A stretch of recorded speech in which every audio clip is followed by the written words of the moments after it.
Hello all, welcome to Lokmanya I S. राज्यसेवा पूर्व परीक्षेची आपली टेस्ट सिरीज सुरू आहे लोकमान्य आय एस कडून.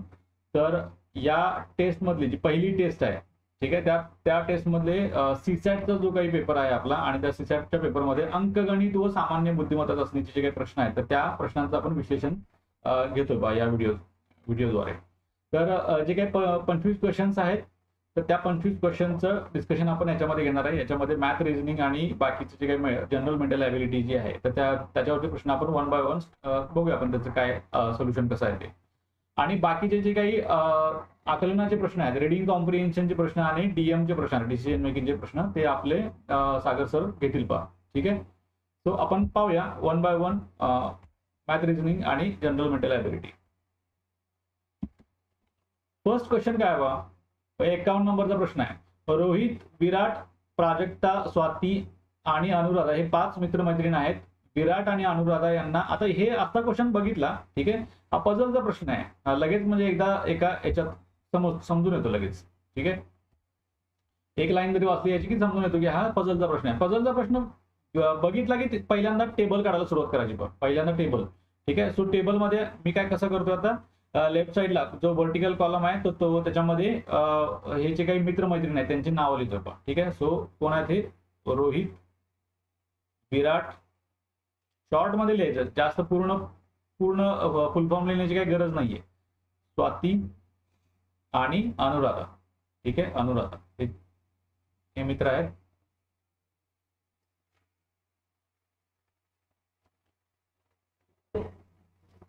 पटकन टेबल तयार करायचा, जास्त वेळ घ्यायचा नाही यासाठी.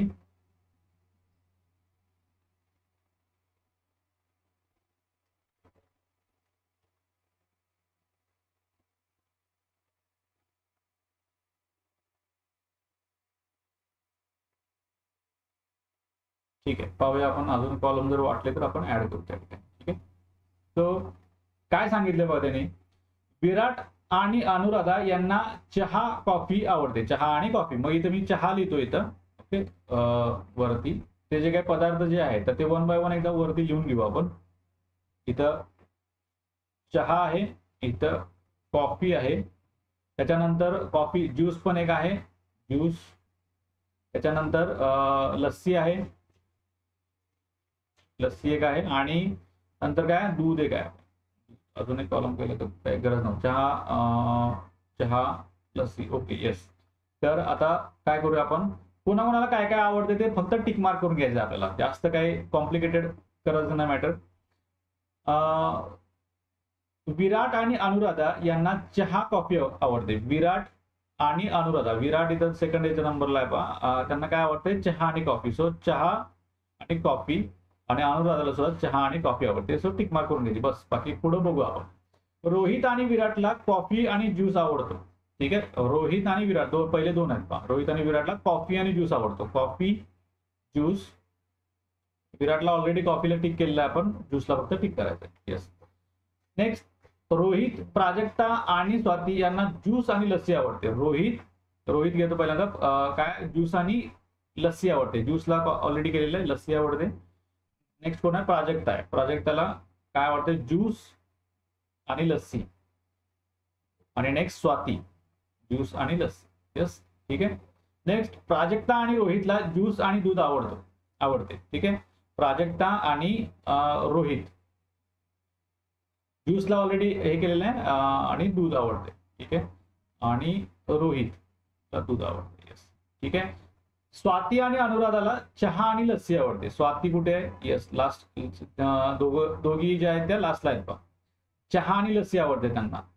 तो लस्सीला इथं क्लिक केलेलं आहे, क्लिक केलेलं आहे. अनुराधाला सुद्धा लस्सी आणि चहा. येस, इथं चहा. ओके. सो असा आपला टेबल फायनली तयार झालेला आहे. सो प्रश्न काय आहे, तर वरील माहितीनुसार ज्यूस, लस्सी, ज्यूस आहे, लस्सी आहे आणि दूध आवडते, मात्र कॉफी आवडत नाही. ठीक आहे, कॉफी आवडत नाही असे कोण आहे. ठीक आहे, कॉफी ज्याला आवडत नाहीये. कॉफी न आवडणारे कोण कोण आहेत बा, कॉफी न आवडणारे फक्त प्राजक्ता आणि स्वाती आहे. प्राजक्ता आणि स्वाती. आता यांच्यापैकी कोणाला ज्यूस, लस्सी आणि दूध आवडतं बघा. ठीक आहे, प्राजक्ताला जर बघितलं तर ज्यूस, लस्सी आणि दूध आवडते. आणि स्वातीच्या संदर्भामध्ये काय आहे, तर तिला ज्यूस आणि लस्सी आवडते पण दूध नाही आवडत. सो स्वातीला कॅन्सल करणार आपण, फक्त प्राजक्ता राहिली. तर Prajakta that is the correct answer, Prajakta. Okay, फक्त प्राजक्ताला काय ती जी कंडिशन दिलेली आहे की ज्यूस, लस्सी आणि दूध आवडते, मात्र कॉफी आवडत नाहीये. सो तेवढी एकच कंडिशन तिथं फुलफिल होते. So Prajakta is the right answer, option 2. Okay, next question बघूया काय आहे.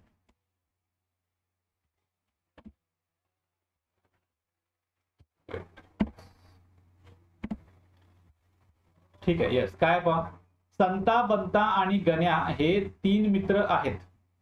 ते क्रिकेट, फुटबॉल आणि खो खो असे 3 वेगवेगळे खेळ खेळतात. यापैकी कोणीही एकापेक्षा जास्त खेळ खेळत नाही. ओके, तिघांच्या बद्दल दिलेलं आहे. तुम्ही प्रत्येकजण कोणता खेळ खेळता असे विचारले असता त्यांनी पुढील प्रमाणे उत्तर दिलेलं आहे. पहा काय उत्तर दिलेलं आहे बघूया.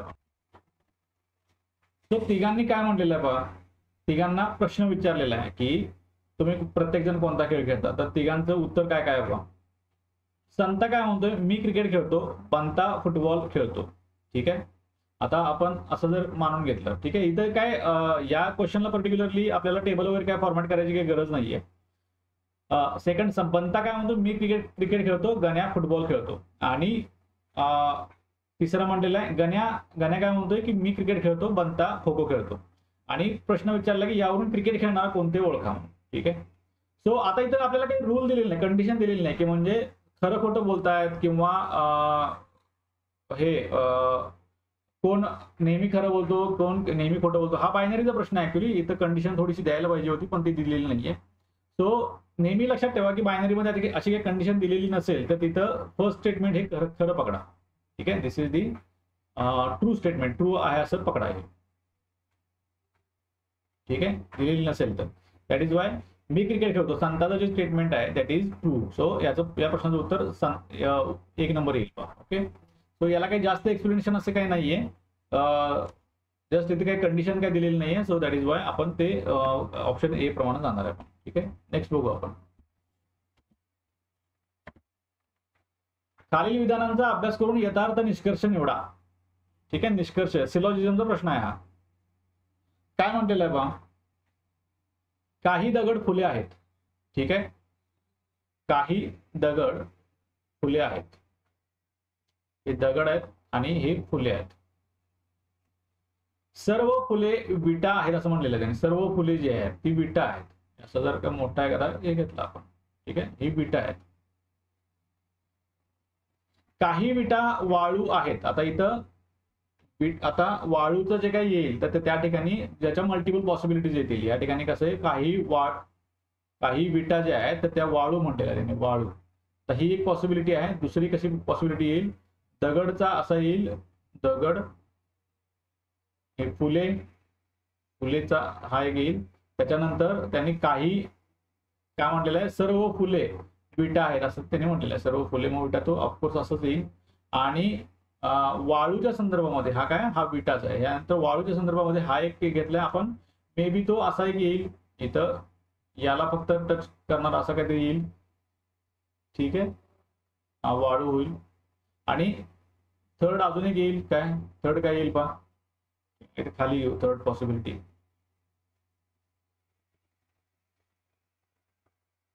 दगड, फुले, विटा आणि वाळू. इथं काय येईल, तो अशा पद्धतीने सुद्धा काहीतरी येईल. ठीक आहे, may be. Okay, may be. So निष्कर्ष काय पहा, काही दगड वाळू आहेत, काही दगड जे आहेत ते वाळू आहेत. आपण नक्की सांगू शकतो का? सो दगड आणि वाळू यांच्यामध्ये डायरेक्टली कोणतंही रिलेशन दिलेलं नाहीये. सो आपल्याला काय डेफिनेटली काय सांगता येत नाही. त्यामुळे निष्कर्ष 1 जो आहे तर तो आपण कॅन्सल करणार आहे. ठीक आहे, डायरेक्टली रिलेशनच नाहीये. सेकंड काय आहे, काही वाळू विटा आहेत म्हटलेलं आहे. काही वाळू जे आहेत तर त्या विटा आहेत. ऑफकोर्स ते दिलेलं आहे इथं, काही विटा वाळू आहेत म्हणजे रिव्हर्स सुद्धा ट्रू असणार आहे. काही वाळू जे आहेत ते विटा आहेत of course. So that is Y निष्कर्ष 2 नंबरचा करेक्ट असणार आहे. तिसरा निष्कर्ष काय, काही फुले वाळू आहेत असं म्हटलंय. काही फुले जे आहेत ती वाळू आहेत असं म्हटलेलं आहे. मग फुले आणि वाळूंच्या मध्ये काय दिलेलं आहे का, जे रिलेशन आहे ते डायरेक्टली काही रिलेशन दिलेलं नाहीये. ओके. वाळू असू शकतील, म्हणजे पहिलं जी पॉसिबिलिटी बघितली आपण याच्यानुसार असूही शकतील आणि दुसऱ्या पॉसिबिलिटीनुसार असू शकेल आणि पहिल्या पॉसिबिलिटीनुसार काय ती सेपरेट सुद्धा असतील. त्यामुळे त्यांच्यामध्ये रिलेशन काय जे आहे ते डेफिनेटली आपण सांगू शकत नाही. सो दॅट इज वाय आपण निष्कर्ष तिसऱ्या नंबरचा जो निष्कर्ष आहे तो कॅन्सल करणार आहे. ओके. नेक्स्ट काय म्हटलंय, काही विटा दगड आहेत असं म्हटलेलं आहे. काही विटा ज्या आहेत त्या दगड आहेत. ऑफकोर्स आपण हे एस्टॅब्लिश करू शकतो बा, प्रत्येक ठिकाणी एस्टॅब्लिश करू शकतो. विटा जे आहेत तर त्यांनी काय म्हटलेलं आहे की सर्व फुले विटा आहेत असं म्हटलेलं आहे, सर्व फुले. आणि पहिल्या स्टेटमेंटमध्ये म्हटलेलं आहे काही दगड हे फुले आहेत, म्हणजे काही फुले ही दगड असणारच आहेत आणि काही फुले जी दगड आहेत इथं खाली म्हटलेलं आहे की सर्व फुले विटा आहेत. मग त्यामुळं त्यातली काही फुले ही दगड असणारच आहेत. त्यामुळं दगड आणि विटा यांच्यामध्ये आपण रिलेशन थोडंसं एस्टॅब्लिश करू शकतो का. ठीक आहे. सो त्यामुळं काही विटा ह्या दगड आहेत हे स्टेटमेंट बरोबर, हे निष्कर्ष जो आहे तो बरोबर आहे. सो निष्कर्ष आपले कोणते कोणते बरोबर आहेत, सेकंड आणि फोर्थ. सो त्यामुळं ऑप्शन 3 जो आहे पर्याय क्रमांक 3 हे राईट आन्सर येते बघा. Okay, that's it.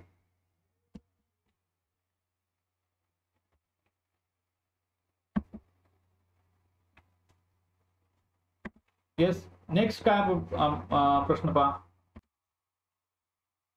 एका टोपलीत 50 आंबे आहेत. ओके, एका टोपलीत 50 आंबे आहेत. त्या सर्व 50 आंब्यांची सरासरी किंमत 25 रुपये प्रति आंबा आहे. सरासरी किंमत दिली आहे 25 रुपये प्रति आंबा. त्या 50 आंब्यापैकी काही हापूस तर काही केशरी आंबे आहेत म्हणले. हापूस आंब्यांची 30 रुपये प्रति आंबा आणि केशरी आंब्यांची किंमत 20 रुपये प्रति आंबा असेल तर त्या टोपलीत हापूस आंबे किती आहेत असं म्हटलेलं आहे. ठीक आहे. एकूण आंबे दिलेले आहेत आणि आपल्याला काय दिलेलं आहे की टोटल किंमत दिलेली आहे. कारण की जर सरासरी किंमत प्रत्येक आंब्याची दिलेली आहे त्याच्यावरून आपण टोटल किंमत काढू शकतो की एकूण किंमत जी आहे, एकूण किंमत किती येईल पहा. एकूण किंमत नाव आता किती येईल, 50 गुणिले 25 अशी येईल ती एकूण किंमत. दॅट इज नथिंग बट काय 25 25 1,600. सो 1250 अशी एकूण किंमत येईल. 50 आंबे आहेत, सरासरी किंमत प्रत्येकाची 25 रुपये, एकूण आंबे एवढे आहेत. त्या 50 आंब्यापैकी काही हापूस आणि काही केशरी आहेत. आता हापूस आंब्यांची किंमत फक्त जर बघितली आपण, समजा हापूस आंबे घेतले, हापूस आंबे, ठीक आहे, त्यांची किंमत किती आहे 30 रुपये प्रति आंबा आहे. तर हापूस आंब्यांची एकूण किंमत जी आहे ती आपल्याला माहित नाहीये. टोटल किती टोटल किती हापूस आंबे आहेत हे माहित नाहीये. सो त्यासाठी आपण एक्स घेऊ. एक्स म्हणजे काय, एक्स हे हापूस आंब्यांची संख्या आहे त्यामुळे 30x येईल. 30x. आणि केशरी आंब्यांची, केशरी आंब्यांच्या संदर्भामध्ये त्यांची टोटल किंमत किती येईल तर त्याची प्रत्येक आंब्याची किंमत किती 20 रुपये आहे. आणि असे किती आंबे असणार आहेत बा, एकूण आंबे 50 आहेत आणि त्यातले हापूस आंबे आपण x पकडलेत, म्हणजे उरलेले जे असणार आहेत 50 मायनस x हे काय कोणते असणार आहेत, केशरी आंबे असणार आहेत. सो त्यामुळे त्यांची जी काय किंमत आहे तर ती कशी किंमत झालेली आहे, त्याला ब्रॅकेटला जर हे करून घेतला आपण तर कसं येईल ते 10,00,00, ठीक आहे, 1000 वजा 20x येईल. ओके. सो आता आपल्याला काय मिळालेलं आहे, हापूस आंब्यांची एकूण किंमत मिळालेली आहे, केशरी आंब्यांची एकूण किंमत मिळालेली आहे आणि यांच्यावरून आपल्याला एकूण किंमत मिळाली आहे, दोघांची मिळून एकूण किंमत मिळालेली आहे. आणि त्यांनी काय विचारले, टोपलीमध्ये हापूस आंबे किती आहेत असं विचारले, म्हणजे एक्स ची किंमत आपल्याला इथे काढायची. सो हे अधिक हे, ठीक आहे, म्हणजेच काय आलं हे आहे. ठीक आहे. सो इक्वेशन आपलं रेडी होतं या ठिकाणी. ओके. सो काय होईल ते 30x प्लस 1000 प्लस मायनस येईल इथं, minus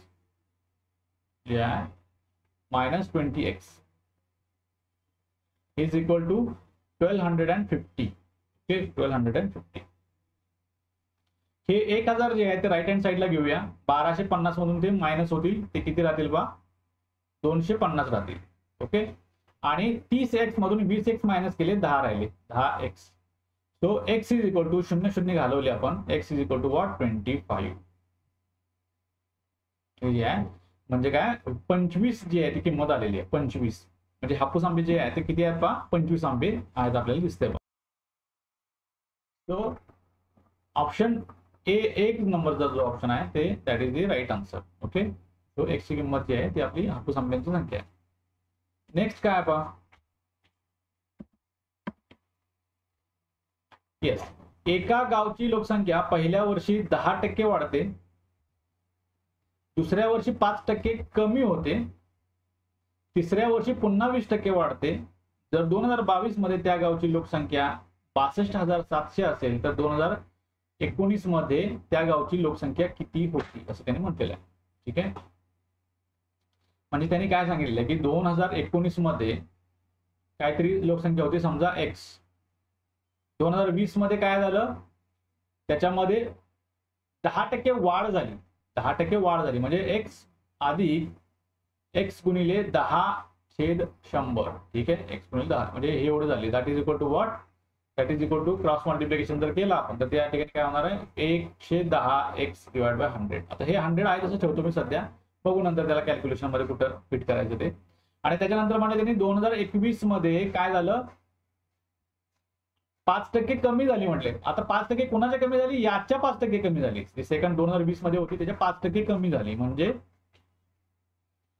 110x divide by 100 minus 5% कमी झालेली आहे. सो 5 जे आहे 5x डिवाइडेड बाय 100. ठीक आहे, दॅट इज इक्वल टू काय होईल पाहते. सो आता काय आपला जे हे आहे, सॉरी त्या ठिकाणी एक चुकलं आपल्याला, कशाच्या 5% तर ती याच्या 5% आहे पहा, सेकंड जे आहे तर त्याच्या 5% आहे.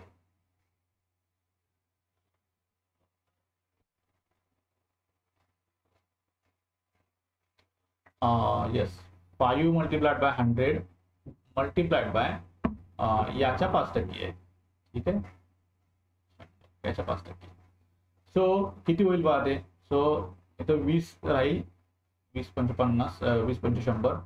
सो हे शून्य गेले, हे शून्य गेले. ठीक आहे, सो इथं काय राहील बा आता, किंवा याला एवढं कॉम्प्लिकेटेड करण्यापेक्षा डायरेक्टली आपण करू शकतो. ऍक्च्युली कसं आहे की याच्या 5% कमी झाली म्हणजे काय, याच्या 95% राहिली ना.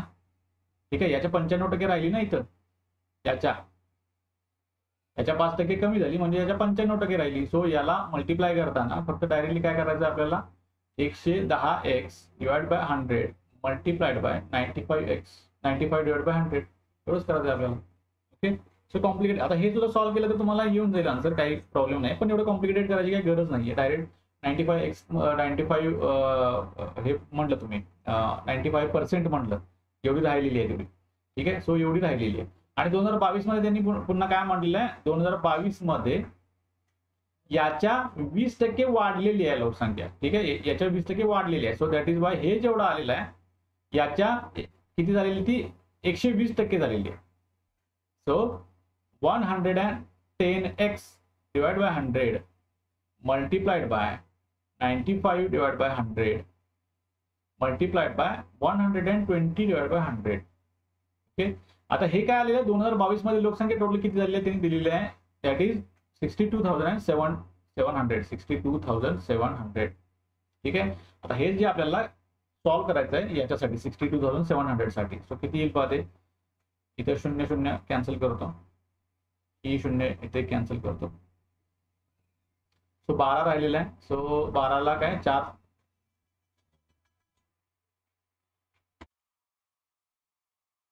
सो 4 न भागलेला आहे 12ला, 3 राहिलेला त्या ठिकाणी, आणि इथं किती राहिला 25 राहिला. ठीक आहे, 4 25 चे आहे. त्याच्यानंतर पुन्हा बघूया आपण. आता हे थोडंसं आपण काय नेक्स्ट पेज वरती घेऊ, काय काय राहिले बघू ते आपण, आणि नेक्स्ट पेज वरती घेऊ त्याचं जे हे आहे ते बघू आपण. So 11x divide by 100 11x divide by 100 multiplied bye 95 divide by 25 राहिलेला आहे, आणि multiplied by 3 divided by I think काय 100 आहे, 3 divide by 100. That is nothing but 62,700. Okay, is that clear? 62,700. Yes. So x फक्त आपण या बाजूला ठेवूया आणि बाकीचं जे काय आहे ते सरळ राईट हँड साईडला सगळं घेऊन जाऊया आपण. So x is equal to 62,700 multiplied by, हे सगळं आहे ते रिव्हर्स होईल सगळं आता, 100 divide by 11 multiplied by 25 divide by 95 multiplied by 100 divide by 3 असं होईल. ठीक आहे, सो बघूया आपण आता काय याचं किती राहते पहा. ठीक आहे. पहिल्यांदा इथं काय, ठीक आहे, 3 डिवाइड करून बघू पहिल्यांदा, कारण की याला 3 भाग जातोय पहा. ठीक आहे. सो 3 एके 3, 3 दोन्ही 6 0 आणि 3 9 27 0 0. ठीक आहे. 3 एकदा कॅन्सल झालेलं. 5 न बघू इथं भाग घालू. 5 5 25, 5 एके 5, 5 9 45. ठीक आहे. 19 राहिलेला आहे. सो 19 न याला भाग जातोय का? येस, 19 ने इथं भाग जाईल बघा. 19 एके 19 आणि इथं एक राहिला. 19 एके 19 0 0 आणि पुन्हा इथं 11 न याला भाग जाईल. 11 न इथं भाग जाईल म्हणजे काय राहील ते 100 राहील या ठिकाणी. ठीक आहे. 100 राहील. तो उरलेलं काय आहे, दॅट इज उरलेल्या याच्यामध्ये काय 100 गुणिले 100 गुणिले 5 गुणिले 100 इतकं राहिले. ओके. सो किती राहिलं बा? इतकंच राहिले का? Yes yes. ठीक आहे.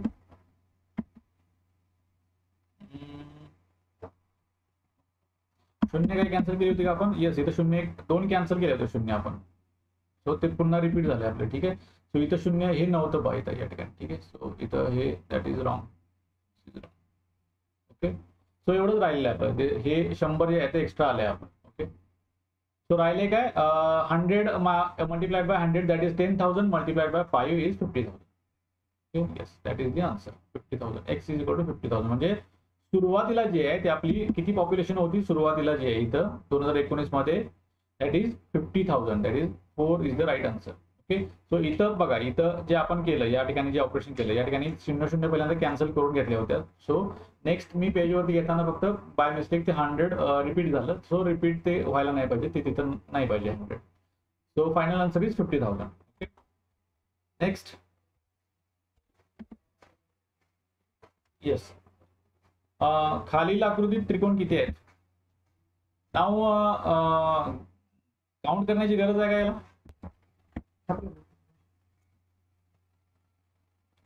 सो काय करूया आपण आता, हा जो प्रश्न आहे तो हा प्रश्न काय एकदम याच्या फॅक्च्युअल लेवलचा जे प्रश्न आहे याच्यामध्ये काय कॅल्क्युलेशन वगैरे काय नाहीये. 32चं उत्तर येत आहे. ठीक आहे. सो तुम्ही कॅल्क्युलेट करून घ्या किती येतात काय जे हे आहे ते त्रिकोण आहे ते. तुम्हाला फक्त एक क्ल्यू देऊन टाकतो या ठिकाणी. सो ज्यावेळेला त्रिकोण असा असतो आणि त्रिकोणामध्ये ज्यावेळेला अशा रेषा मारलेल्या असतात तर त्यावेळेला काय करायचं असतं, याच्यातले त्रिकोण जे टोटल ओळखायचे असतात आपण म्हणजे काउंट करायचं, त्यावेळेला काय करतो आपण फक्त नंबरिंग करतो 1 2 and 3 अँड आणि ह्याची सगळ्यांची काय करतो बेरीज करतो आपण. So 1 + 2 + 3 is 6. ह्या त्रिकोणामध्ये ह्या ज्या आकृतीमध्ये टोटल त्रिकोण जे आहेत ते म्हणजे किती आहेत 6 त्रिकोण आहेत. बिकॉज कसे आहेत पहा, ते कसे आपल्याला काउंट करता येतील त्याचं काय कसं हे करता येतील. सो व्हिज्युअलाइज कसं करता येतील. So this is 1, this is 2, this is 3, तिसरा आहे. त्यानंतर त्यानंतर ओके त्यानंतर पाहूया आपण. त्यानंतर हा एक चौथा त्रिकोण आहे. त्यानंतर पाचवा एक त्रिकोण आहे आणि त्याच्यानंतर मोठा जो सगळ्यात मोठा त्रिकोण आहे तर तो एक त्रिकोण आहे. तो एक त्रिकोण. सो असे सगळे मिळून 6 त्रिकोण आहेत. सो याच्यावरून तुम्ही हा जो रूल आहे तो या ठिकाणी अप्लाय करू शकता. सो पहा तुम्ही काय तुमचं आन्सर आहे ते 32चं उत्तर यायला पाहिजे. ठीक आहे. नेक्स्ट क्वेश्चन कडे जाऊया आपण. एका वर्गातील विद्यार्थ्यांना 250 चॉकलेट्स वाटले. जर उपस्थित विद्यार्थी संख्येच्या 40%, ठीक आहे वेट उपस्थित विद्यार्थी संख्येच्या 40% एवढे चॉकलेट्स प्रत्येकाला मिळाले असल्यास वर्गातील विद्यार्थी संख्या किती असं त्यांनी विचारलं. ठीक आहे. पुन्हा एकदा जरा वाचून बघूया आपण. एका वर्गातील विद्यार्थ्यांना 250 चॉकलेट्स वाटलेले आहेत. वर्गातील विद्यार्थी किती आहेत माहित नाही आपल्याला. 250 चॉकलेट्स त्यांच्यामध्ये वाटलेले आहेत. जर उपस्थित विद्यार्थी संख्येची होती 40% एवढे चॉकलेट्स प्रत्येकाला मिळाले. ठीक आहे. 40% एवढे चॉकलेट्स प्रत्येकाला मिळाले असल्यास वर्गातील विद्यार्थी संख्या किती. सो सपोज आपण असं करूया, विद्यार्थी संख्या जी आहे तर ती एक्स मानली आपण. इथे काय विद्यार्थी संख्या आहे.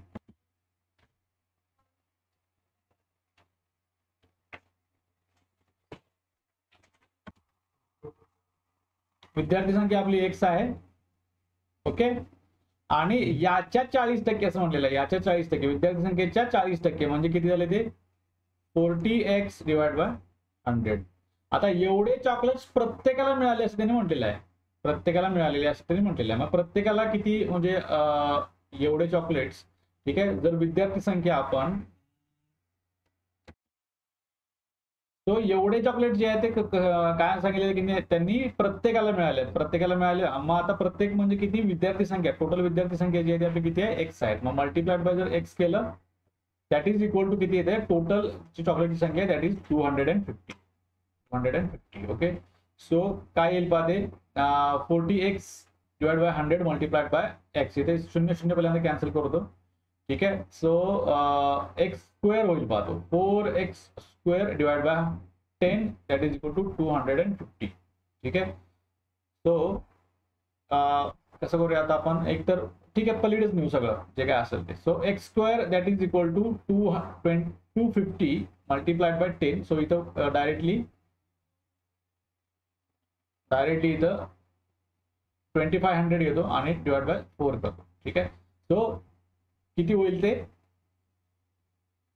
x, आता इथं डायरेक्ट स्क्वेअर रूट करून घेता येतात, डायरेक्ट स्क्वेअर रूट करून घेतात. So x is equal to, ठीक आहे, या सगळ्याचा स्क्वेअर रूट करून घेतला, ठीक आहे. तो किती येईल इथं राहील x आणि राईट हँड साईडला 25चा स्क्वेअर रूट किती येईल तो 50 येईल, ठीक आहे. आणि खाली जो काय 4चा square root that is 2. So 50 divide by 2 that is equal to nothing but what 25, ठीक आहे. सो विद्यार्थी संख्या आपली टोटल किती आलेली आहे दॅट इज 25 जी आहे ती विद्यार्थी संख्या आपली आलेली आहे. ओके. तो कुठे आहे ते, येस ऑप्शन 3 जे आहे ते राईट आन्सर आहे. ओके. नेक्स्ट बघूया.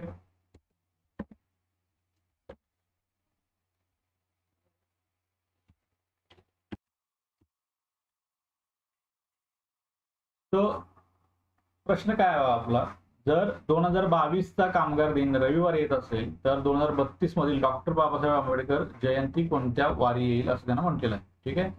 आता इथं कामगार दिन रविवारी येत आहे आणि कामगार दिन कोणत्या तारखेला येतो ही तारीख दिलेली नाही त्यांनी, ठीक आहे. सो ते आपल्याला माहित पाहिजे.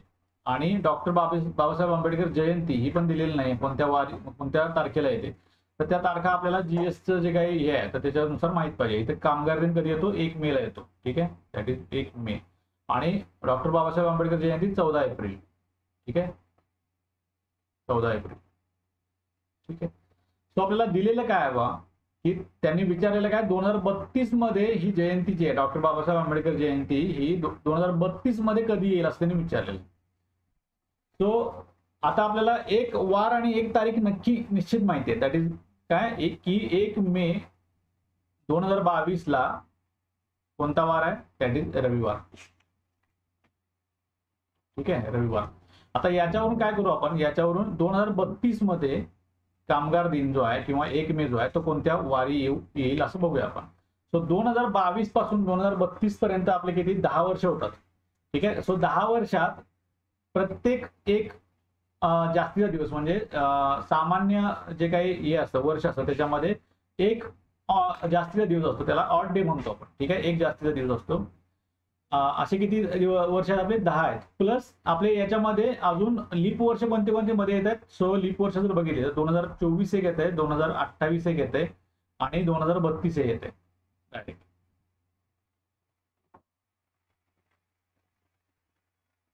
ठीक आहे. 2032 एक येत आहे.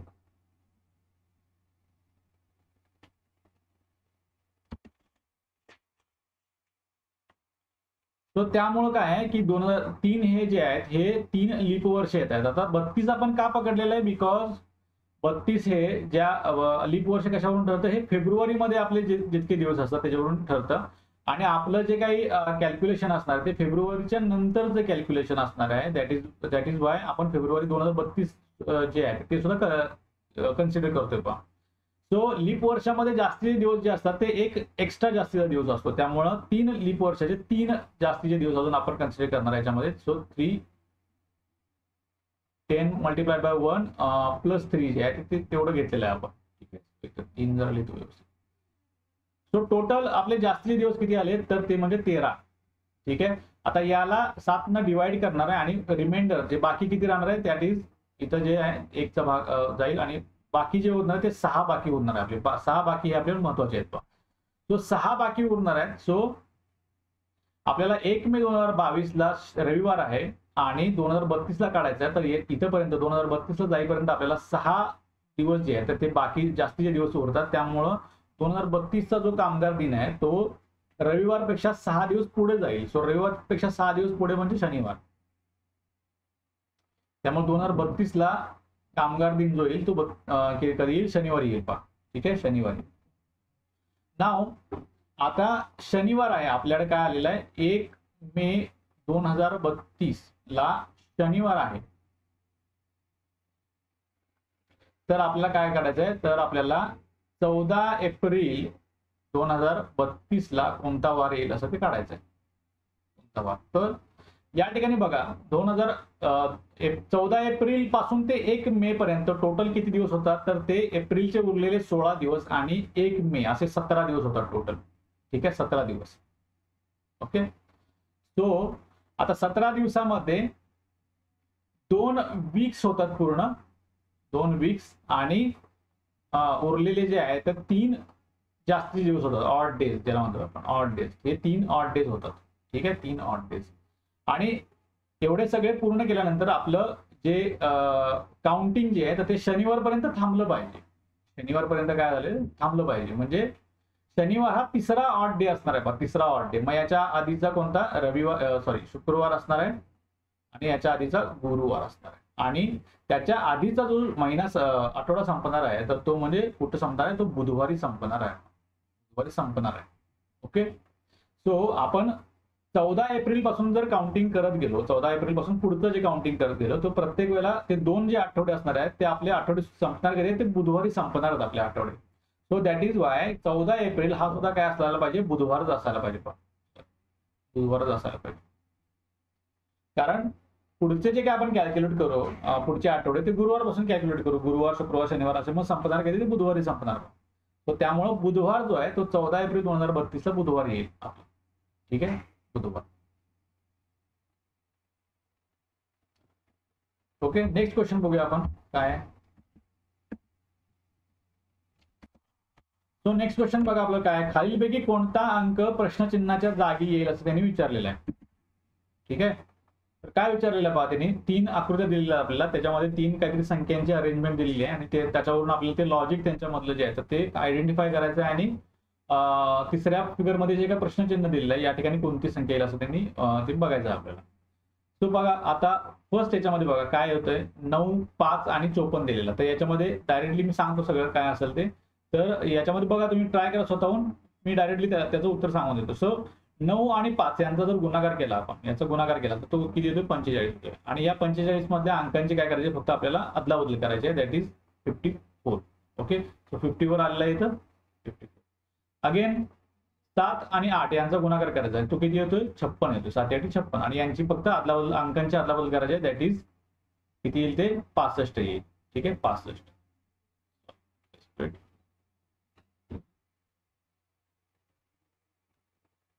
65 येईल. सो 65 जे आहे ते या ठिकाणी दिलेले आहे. आणि मग कोणते राहिले आहेत? 9 आणि 2. 9 आणि 2 चा गुणाकार केला तो किती येतो पहा? That is 18. सो 18 मध्ये 1 आणि 8 ची अदलाबदल करायची आहे. That is Y that will become 81. So 81 जे आहे ते 81 या ठिकाणी यायला पाहिजे प्रश्नचिन्हाच्या जागी. सो पर्याय क्रमांक 3 याचं बरोबर उत्तर येईल. ओके. सिंपल आहे, अगदी सिंपल आहे. सो नेक्स्ट प्रश्न आपला काय बघा, एका संख्येची 10 पट ही 99 पेक्षा ज्या किमतीने अधिक आहे. म्हणजे फॉर एक्झाम्पल काय दिलेलं आहे की एका संख्येची, म्हणजे ती संख्या कुठली आपल्याला माहित नाही म्हणून त्याला आपण एक्स कन्सिडर करणार आहे. ठीक आहे, एक्स. आता एका संख्येची 10 पट म्हणलेलं आहे. मग याची 10 पट म्हणजे किती होणार आहे? ती 10x होणार आहे. 10x ही काय 99 पेक्षा ज्या किमतीने अधिक आहे, 99 पेक्षा ही मोठी आहे. मग 99 पेक्षा जेवढ्यानं मोठी आहे मग याच्यामधून 99 काय करणार आपण? मायनस करणार. ठीक आहे. मग याचं जे काय उत्तर येईल म्हणजे 99 पेक्षा जेवढ्यानं ती जास्त आहे, पुढे काय म्हटलंय, तितक्याच किमतीनं ती संख्या 99 पेक्षा कमी आहे. म्हणजे एक्स जी आहे ते 99 पेक्षा कमी आहे. कितीनं? तर हे यांच्यातला जो काही डिफरन्स येईल तेवढ्यानं ती कमी आहे. म्हणजे that is equal to 99 minus X असं ते इक्वेशन बनतंय. एका संख्येची 10 पट 99 पेक्षा जेवढ्यानं जास्त आहे, अधिक आहे, तितक्याच किमतीनं, दॅट इज इक्वल टू तितक्याच किमतीनं ही संख्या 99 पेक्षा कमी आहे, असं म्हणजे 99 आणि त्याच्यामधला फरक जो आहे तो तेवढा. सो हे इक्वेशन जर सॉल्व्ह केलं तर आपल्याला ती संख्या, या अटी पूर्ण करणारी संख्या निवडा. मग ती संख्या जी आहे ती एक्स, म्हणजे ती संख्या आपल्याला मिळणार आहे. सो कसं करणार आहे, हे -x जे आहे ते लेफ्ट हँड साईडला करून घेतो, ते प्लस होईल. So 10x plus x is equal to 11x, that is equal to, आता हे -99x जे आहे ते उजव्या बाजूला घेऊन जातो, that will become plus. So 99 plus 99 is equal to 198. Okay, so x is equal to 198 divide by 11. So 11 जर भागाला तर उत्तर कसं येईल, 11 × 11 आणि 11 सॉरी 8 राहिली तर 11 × 8 = 28. ठीक आहे, 11 × 8 = 28. सो 18 असं उत्तर येईल पहा. x is equal to 18. So this is the answer, option 2. Okay, next बघूया आपण. येस, थोडस मोठं आहे जरा, पझल आहे अगेन. सो पझल बघूया आपण काय म्हटलेलं आहे. अनिता, बबिता, चंदू, दिनेश, रितेश, फिरोज आणि गीता हे मित्रमैत्रिणी एका बागेमध्ये एका बाकावर दक्षिणेकडे तोंड करून खालीलप्रमाणे बसले आहेत. जे क्लू जो आहे त्या पद्धतीने दिलेलं आहे. सो बघूया आपण काय ते. दक्षिणेला तोंड आहे त्यांचं, म्हणजे इकडे तोंड आहे. ठीक आहे, सो बघूया आपण. अनिता आणि फिरोज यांच्या दरम्यान फक्त 3 व्यक्ती बसलेले आहेत. आता त्यांच्यामध्ये काय दिलेलं आहे की अनिता आणि फिरोज यांच्यामध्ये 3 व्यक्ती बसलेले आहेत, पण अनिता आणि फिरोज यांचे एकमेकांच्या रिलेशन मध्ये त्यांची पोझिशन दिलेली नाही. म्हणजे राईट हँड साईडला आहेत, कोण राईट हँड साईडला आहे, कोण लेफ्ट हँड साईडला आहे, आपल्याला माहित नाहीये.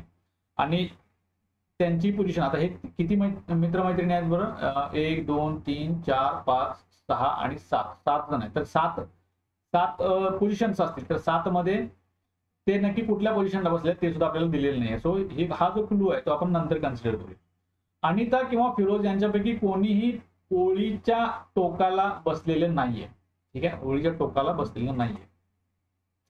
सो म्हणजे काय येईल पहा, जर आपण 7 अरेंजमेंट केल्या, 7 हे केले, पोझिशन मांडल्या, तर 1 2 3 4 5 6 7. ओके, सो यांच्या तिघांच्या यांच्यामध्ये त्यांनी काय सांगितलं की दोघांच्या यांच्यामध्ये 3 व्यक्ती आहेत. म्हणजे 3 व्यक्तींमधल्या 3 व्यक्ती जर सोडल्या तर इथं या ठिकाणी आणि या ठिकाणी त्या अनिता आणि फिरोज यांची आपण अरेंजमेंट करू शकतो. But again that is interchangeable, आपल्याला माहित नाही आहे की ते कुठे कुठे नक्की आहेत ते. सो आम्ही इथं लिहितो अनिता, किंवा इथं काय येईल, फिरोज सुद्धा येईल, इथं फिरोज. आणि इथं काय येईल, फिरोज येईल, किंवा इथं अनिता सुद्धा येईल, मे बी, माहित नाही आपल्याला. तो नंतर आपण ते बघूया काय कोण कोण येते. नेक्स्ट काय, अनिता आणि गीता यांच्या दरम्यान फक्त 2 व्यक्ती बसल्या आहेत. यांच्या दरम्यान फक्त 2 व्यक्ती बसल्या आहेत. मग गीताचं जी पोझिशन येईल, ही जर पहिली अरेंजमेंट बघितली तर याच्यानुसार गीताच्या पोझिशन कुठे येईल, तर या ठिकाणी येईल ती गीता. ठीक आहे, गीता इथं येईल.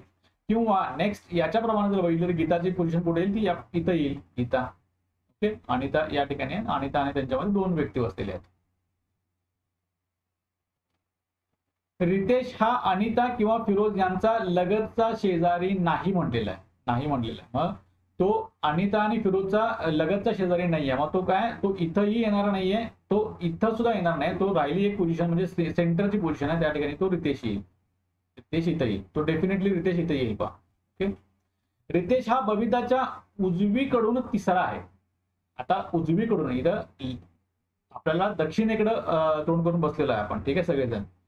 आणि तो किती आहे, तिसरा आहे. तो कुणाच्या, बबिताच्या उजवीकडून, म्हणजे बबिता इथं असणार आहे, बबिता जी आहे ती इथं असणार आहे. आणि बबिताच्या उजवीकडे, म्हणजे बबिताची उजवी बाजू कुठली असणार आहे, ही बाजू असणार आहे, तिथं तो उजवीकडे 1 2 आणि 3 तिसरा आहे तो. सो बबिता काय, बबिता एकदम उजव्या बाजूला टोकाला बसलेली आहे. उजव्या बाजूला म्हणजे आपण बघतोय त्या उजव्या बाजूला. मग त्यांच्या स्वतःच्या त्यांच्या ह्याच्यामध्ये कॉन्टेक्स्ट मध्ये काय, ती डाव्या बाजूला सगळ्यात हे असेल ती. ओके, सो नेक्स्ट काय पहा, बबिता ही अनिताची लगतची शेजारी नाहीये. बबिता ही अनिताची लगतची शेजारी नाहीये. म्हणजेच काय रे, आता आपण दुसरी जी काय ही कंडिशन आपली आली होती, दुसरी जी काय अरेंजमेंट आली होती ती आपल्याला कॅन्सल करावी लागेल, कारण अनिता इथं नाही येणार आहे पहा.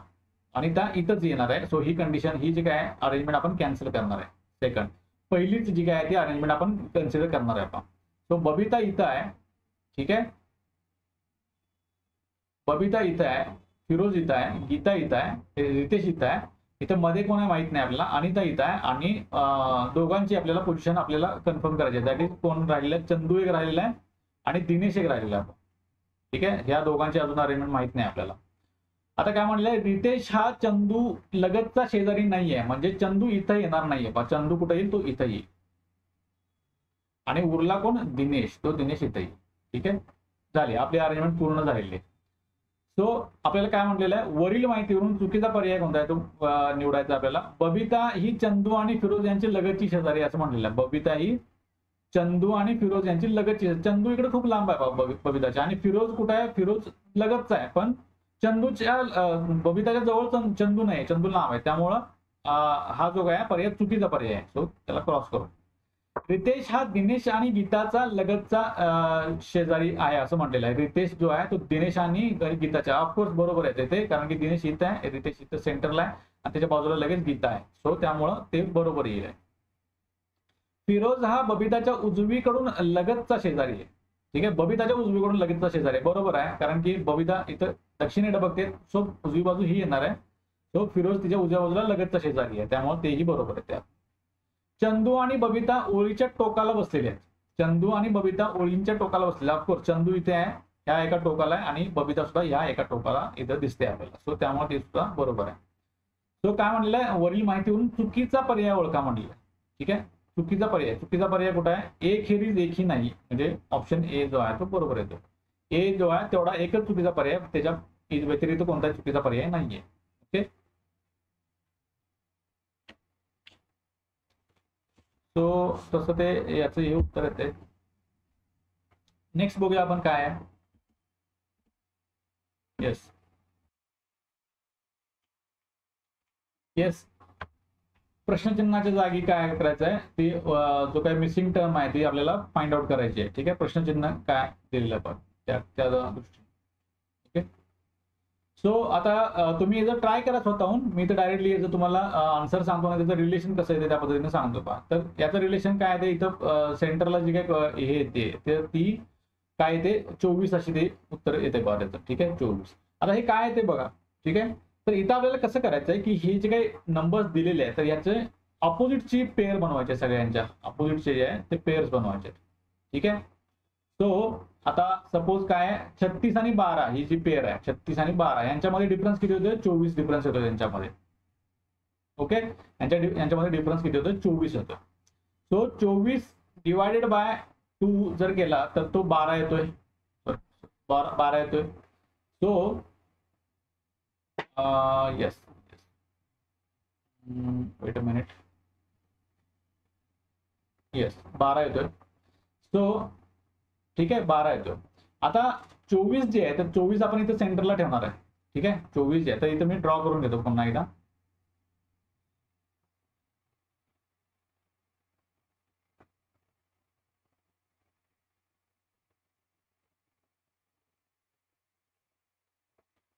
So 36, 38, 16, 15, 12, 10, 32 and 33. येस, आणि सेंटरला आपला कोणता येणार आहे, तो 24 येणार आहे. तो कसा येणार आहे ते बघूया आपण. सो 24 येणार आहे. ठीक आहे, सो काय करायचं आपल्याला, 36 आता 36 आणि 24 जे आहे तर त्याच्यामध्ये जर बघितलं तर 24च्या रिलेशन मध्ये हे जर क्रॉस बघितलं तर दॅट इज 24 अधिक 12 दॅट इज इक्वल टू 36, आणि 24 मायनस 12 जे येते ते 12 येते. Okay, so that is Y सेंटरला कोणता येतो, 24 येतो. तो 24 आपण इथे घेतलेला. ओके, नाव अगेन आता पुढची जर पेअर घेतली तर कुठली, 33 आणि 15ची पेअर घेऊया, 33 आणि 15. तर याच्यामध्ये काय येते, 33 आणि 15च्या पेअर मध्ये 24 जर सेंटरला ठेवलं तर 24 अधिक किती, म्हणजे हे येते पहा, 24 अधिक 9 बरोबर 33 येते, आणि 24 वजा 9 जर केलं तर that is equal to what, 15. That is equal to 15. Okay, so ही पेअर आपल्याला इथे मिळते, त्यामुळे 24 हा त्याच्या सेंटरला कुठेतरी मिळतोय आपल्याला. अगेन 32 आणि 16 यांची जर पेअर केली तर 32 आणि 16 यांच्यामध्ये काय येतोय, किती डिफरन्स येतो, तो 16 येतोय. 16 डिफरन्स येतोय. 16 ला 2 न भागला किती येतोय, 8 येतोय. ठीक आहे, 8. सो 24 अधिक 8 म्हणजे 32 येते आणि 24 वजा 8 दॅट इज नथिंग बट 16. ठीक आहे, सो ती एक पेअर आपल्याला तिथे मिळते. अगेन उरली कोणती पेअर, 38 आणि 10 ची पेअर उरलेली आहे. 38 वजा 10 म्हणजे किती येते, ते 28 येते. 28 डिवाइड बाय 2 दॅट इज 14 येते. 14. ठीक आहे, सो आता 14 त्याचं कसं रिलेशन बनवणार आपण, 24 plus 14 that is nothing but 38 आणि 24 minus 14 that is nothing but 10. ही एक पेअर आपल्याला मिळते. त्यामुळं सेंटरला, प्रत्येक पेअरच्या सेंटरला कोणता नंबर येतोय, तर दॅट इज 24. म्हणून 24 हे त्याचं राईट आन्सर येतं. Okay, next.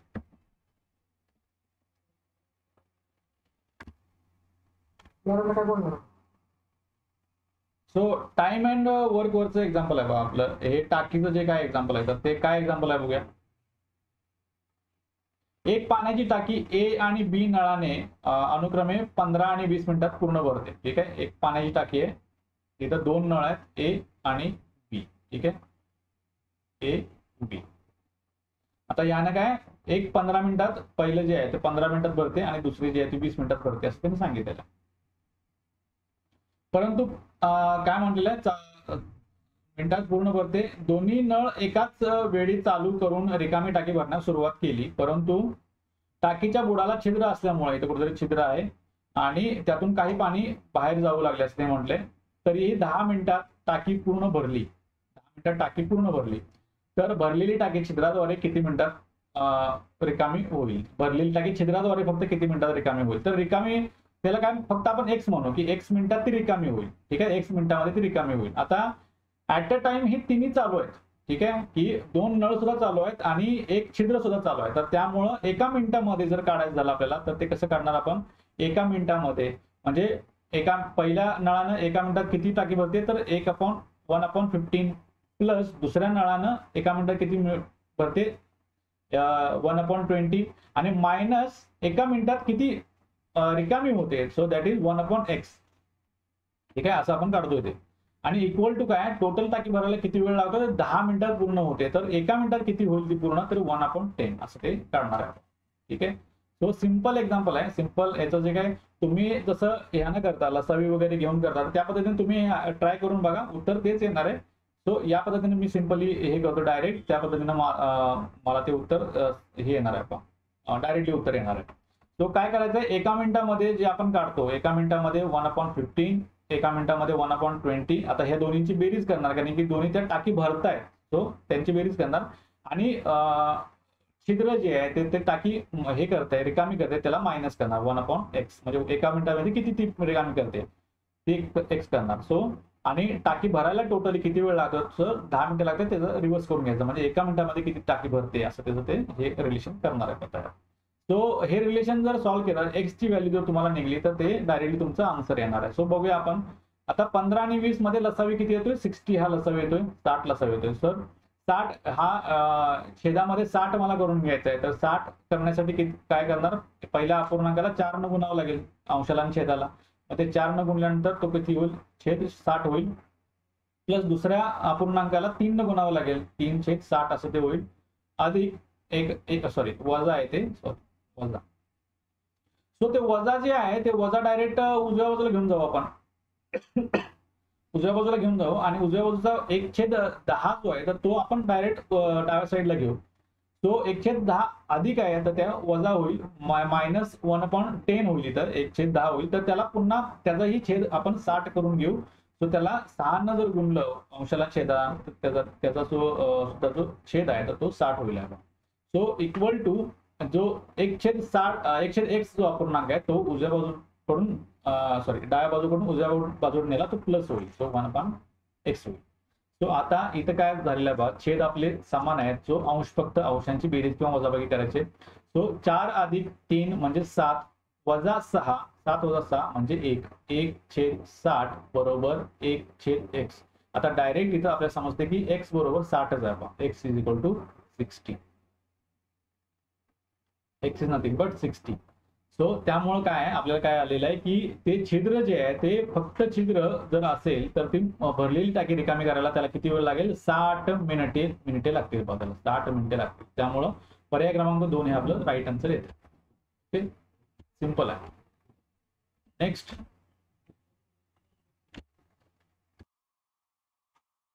तो प्रश्न काय आहे पहा, एक पझल दिलेली आहे तुम्हाला. पझल वरती प्रश्न आहे. तो काय प्रश्न आहे, विकास, अमोल, सचिन आणि अतुल या 4 मित्रांना एका अंधाऱ्या रात्री एक अरुंद आणि कमकुवत पूल ओलांडायचा आहे. प्रत्येकाला पूल ओलांडण्यासाठी लागणारा वेळ दिलेला आहे त्यांनी 3 मिनिटे अनुक्रमे म्हटलेलं आहे. अनुक्रमे म्हणजे प्रत्येकाचा दिलेला आहे. म्हणजे विकासला किती लागणार आहे, 3 मिनिटे लागणार आहेत. दुसरा अमोल जो आहे तर त्याला 5 मिनिटे लागणार आहेत. सचिनला जे आहेत 18 मिनिटे आणि अतुलला किती आहेत, 21 मिनिटे लागणार आहेत. ओके, असं दिलेलं आहे त्यांनी. नेक्स्ट काय म्हटलेलं आहे त्यांनी, एका वेळी जास्तीत जास्त 2च व्यक्ती पुलावर असणे आवश्यक आहे. त्यांच्या जवळ एकच दिवा आहे. जोडीने चालताना कमी वेगाच्या व्यक्तीच्या बरोबरीने चालायचे आहे. पूल ओलांडणाऱ्यांपैकी कोणीही एक जण दिवा घेऊन परत येईल. नंतर दोघे जण दिवा घेऊन जातील. याप्रमाणे कमीत कमी किती मिनिटांमध्ये चौघेही पूल पार करतील असं म्हटलेलं आहे. समजा ते एका बाजूला काय आहेत, सो 1 2 3 आणि 4 4 जण आहेत ते एका बाजूला, इथं या ठिकाणी, आणि पूल ओलांडायचा आहे. कमकुवत पूल आहे, ओलांडून इकडे जायचं आहे. ओके, कमकुवत पूल आहे, तर असं काहीतरी आहे तो पूल जायचं. ठीक आहे. नाव आता आपण काय करायचं या ठिकाणी, आपल्याला त्याने काय सांगितले की जो स्लो ज्याचा स्पीड कमी आहे तर त्याच्या वेगाने जावं लागेल, आपल्याला चालत जावं लागेल. आणि दिवा एकच आहे आणि दिवा प्रत्येक वेळेला तो पाहिजे, पुलावरून जाताना दिवा पाहिजे. सो आणि 2 व्यक्ती फक्त जाऊ शकतात ऍट अ टाइम. सो आपण काय करूया, फर्स्ट काय करू, जो एकदम ज्यांचं कमी स्पीड आहे, कमीत कमी स्पीड आहे, तर त्यांना पहिल्यांदा घेऊन जाऊ. ठीक आहे, पहिल्यांदा घेऊन जाऊ. मग कोण आहे, कमीत कमी स्पीड असलेले, सॉरी कमीत कमी नाही, जे फास्ट स्पीड आहे त्यांचं स्पीड जास्त आहे. ठीक आहे, स्पीड ज्यांचं जास्त आहे म्हणजेच काय, स्पीड ज्यांचं जास्त आहे म्हणजे ज्यांना टाइम कमी लागतो जायला, म्हणजे विकास आणि अमोल जे आहे तर त्यांना आपण घेऊन जाऊ. विकास आणि अमोल. ओके, सो विकास आणि अमोल यांच्यापेक्षा यांच्यामध्ये कमी स्पीड असणार कोण आहे, तो म्हणजे अमोल आहे, कारण की त्याला वेळ जास्त लागतोय. कमी स्पीड अमोल आहे. तर पहिल्या स्टेपमध्ये आपल्याला काय, कमी स्पीडचा जो व्यक्ती आहे तर त्याच्या स्पीडने जावं लागेल. सो त्यामुळे वेळ किती लागणार आहे, तर त्याला जेवढा वेळ लागतो तेवढा लागणार आहे. तर फर्स्ट स्टेपमध्ये विकास आणि अमोल गेले. मग अमोलच्या स्पीडनं जाताना जो आहे, जाताना, ठीक आहे, या ठिकाणी पहिल्या ह्याच्यामध्ये जाताना किती लागणार आहे, 5 लागणार आहे. 5 इतका वेळ लागणार, 5 मिनिटे. आणि परत येताना कारण की एकानं दिवा घेऊन परत आलं पाहिजे पहा. ठीक आहे, एकानं दिवा घेऊन परत आलं पाहिजे. सो त्यातला आपण विकास जो आहे, जो ज्याचं फास्ट स्पीड आहे तर त्याला आपण परत कळवणार आहे. तर त्याला किती वेळ लागतो, 3 मिनिटं लागतो. ठीक आहे, सो हा पहिल्या स्टेजमध्ये झाला. दुसऱ्या स्टेपमध्ये काय, दुसऱ्या स्टेपमध्ये आता हा विकास जो आहे तो विकास परत आलेला आहे, या ठिकाणी आहे तो. ठीक आहे, विकास या ठिकाणी आहे, हे लक्षात ठेवा. आणि इथं अमोल जो आहे तो अमोल इथं पोहोचलेला आहे. अमोल सेकंड स्टेप मध्ये या बाजूला कोण आहे, लेफ्ट साइडला कोण आहे, या ठिकाणी विकास एक आहे, सचिन आणि अतुल आहे. सचिन आणि अतुल आहे. आता काय करायचं, आपण सचिन आणि अतुल या दोघांना पाठवायचं. कारण की काय आहे की या दोघांच्या मध्ये जे कमी स्पीड आहे ते कोणाचं आहे, अतुलचं कमी स्पीड आहे. ठीक आहे, मग तेवढ्या वेळेमध्ये सचिनचं त्यापेक्षा थोडंसं जास्त स्पीड आहे, पण इतरांच्या पेक्षा त्याचं पण कमी आहे. तर त्यामुळे काय, ह्या दोघांना आपण एकत्रच पाठवणार आहे. मग त्यांचा जो कमी स्पीड आहे तर थोडंसं ते ओव्हरलॅप होईल पहा. ठीक आहे, सो सेकंड स्टेप मध्ये आपण काय करणार आहे, सेकंड स्टेप मध्ये सचिन आणि अतुल या दोघांना पाठवणार आहे. तर त्यामुळं जाताना स्पीड कोणाचं लागणार आहे, तर ते म्हणजे कमी ज्याचं आहे तर तो म्हणजे अतुल, याचं स्पीड लागणार आहे. So that is 21. ओके, 21 स्पीडने जाणार आहेत. आणि परत येताना मग काय करणार आहे आपण, आता इथं उजव्या बाजूला इथं कोण आलेलं आहे, इथं अतुल आणि सचिन येऊन पोहोचले. आता अतुल आणि सचिन. ठीक आहे, तर आपण काय करू, आता दिवा जो आहे तो दिवा परत कोणतरी घेऊन जाणार पाहिजे, तर त्यामुळे अमोलला आपण परत पाठवणार आहे, कारण की अमोलचं स्पीड ह्या दोघांच्या पेक्षा जास्त आहे. सो त्याचं किती स्पीड आहे, 5 जे मिनिटात लागते, 5 मिनिट लागते त्याला. सो त्यामुळं आपण काय करू, अमोलला जो आहे तो परत पाठवूया. परत येताना काय अमोल जो आहे तो परत आला. थर्ड स्टेप मध्ये आता अमोल इकडे परत आला. इकडच्या बाजूला कोण कोण राहिले, इथं फक्त आता विकास आणि अमोल राहिलेला आहे, कारण की अमोल परत आलेला आहे या ठिकाणी. अमोलला कॅन्सल करू इथून. इथं फक्त काय राहिलंय, विकास आणि अमोल राहिलेलं आहे. आता ही दोघं मिळून डायरेक्टली आता काय दोघं फक्त एकाच डायरेक्शनने जाणार जातात, कारण की उरणार बाकी कोणच नाहीये. आता हे दोघं जात असताना ज्याचं स्लो स्पीड आहे त्याच्या स्पीडनं जावं लागेल. मग अमोलचं स्पीड स्लो आहे, तर त्याचा 5 मिनिटं एवढे लागतील, एवढ्या स्पीडनं जावं लागेल. सो यांची ऍडिशन टोटल जर केली तर ते आपल्याला किती येते बघा. सो इथं 8 येईल, इथं 21 आणि 5 26 येईल, आणि इथं 5. सो यांची ऍडिशन बघा किती येते. 7 5 11 आणि 8 19. अच्छा 39 मिनिटे लागतील, कमीत कमी 39 मिनिटं लागतील. ठीक आहे. So that is the answer.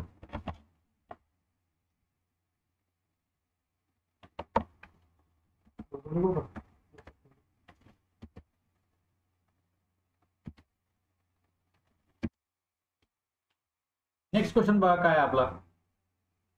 खालील संख्या म्हणजे हा अॅनॉलॉजीचा प्रश्न आहे. अॅनॉलॉजी जे बघतोय आपण, म्हणजे अॅनॉलॉजी मध्ये काय करायचं असतं आपल्याला, पहिली पेअर जी आहे तर त्यांच्यामधलं रिलेशन जे आहे तर ते दोन टर्म मधलं रिलेशन आपल्याला लॉजिक त्याचं फाइंड आउट करायचं असतं, आणि त्याच्यानुसार तेच लॉजिक यूज करून आपल्याला पुढची पेअर तयार करायची असते. ठीक आहे. इथं मिसिंग टर्म जी आहे तर ती मिसिंग टर्म आपल्याला इथं फाइंड आउट करायची असते. सो काय आहे बा, 75 आणि 40 दिलेला आहे, आणि 84 आणि क्वेश्चन मार्क दिलेला आहे. तर त्याचं उत्तर कसं येईल, तर याचं उत्तर बघा कसं येत आहे. ठीक आहे. 75 आणि 40 यांच्यामध्ये जर रिलेशन बघायचं झालं तर आपल्याला कशा पद्धतीने येईल पाहते. सो 75 आहे, तो याच्यामध्ये डिजिट्स कोणते आहेत, डिजिट्स आर 7 and 5. सो यांचा गुणाकार केला किती येतो तो, 7 5 35. ठीक आहे. 7 5 35.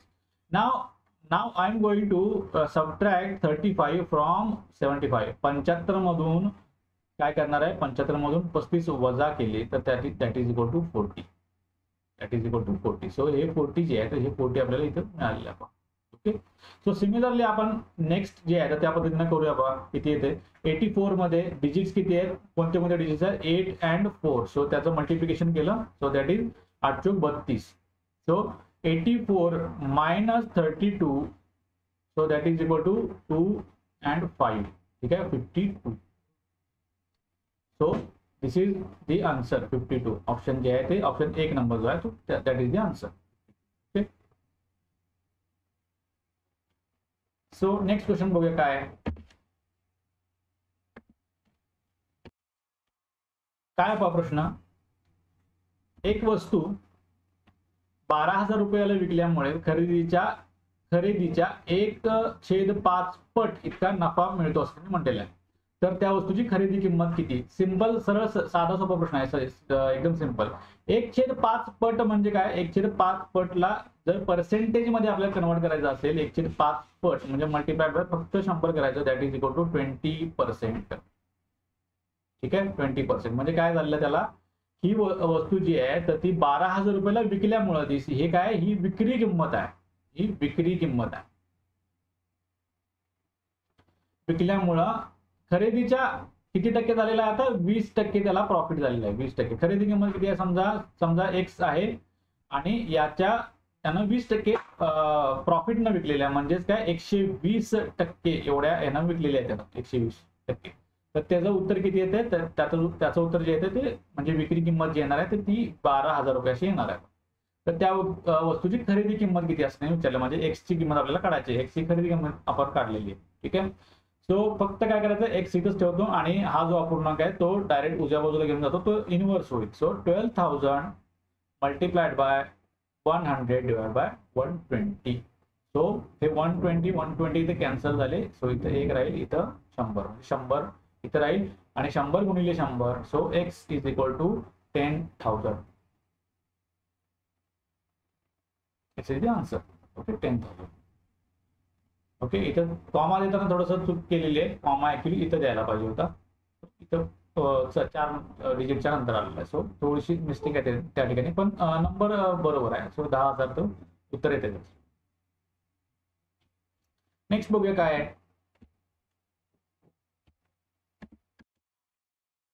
तो प्रश्न काय बा आपला, एका घनाच्या पृष्ठांना वेगवेगळे रंग दिलेले आहेत. आपला क्यूबचा म्हणजे घनाचा प्रश्न आहे पहा, ठोकळ्याचा प्रश्न आहे. जांभळी बाजू गुलाबी आणि निळ्या रंगाच्या मध्ये आहे, गुलाबी बाजू निळ्याच्या विरुद्ध आहे. ओके. पिवळी बाजू हिरवीच्या शेजारी आहे, काळी बाजू पिवळीच्या शेजारी आहे, निळी बाजू तळाकडे आहे. ठीक आहे, निळी बाजू जी आहे तळाकडे आहे. तर जांभळ्या रंगाच्या शेजारचे रंग कोणते? ठीक आहे. सो कधीही लक्षात ठेवा की ज्या वेळेला आपण ठोकळ्याचे प्रश्न सॉल्व्ह करतोय त्यावेळेला ठोकळ्याचे प्रश्न सॉल्व्ह करताना नेहमी आपल्याला जी आकृती काढायची ती ठोकळ्याची आकृती 3 डायमेन्शनल काढायची नाही कधी, तर ती अशा पद्धतीने काढायची. ठीक आहे, अशा पद्धतीने काढायची. सांगतो तुम्हाला.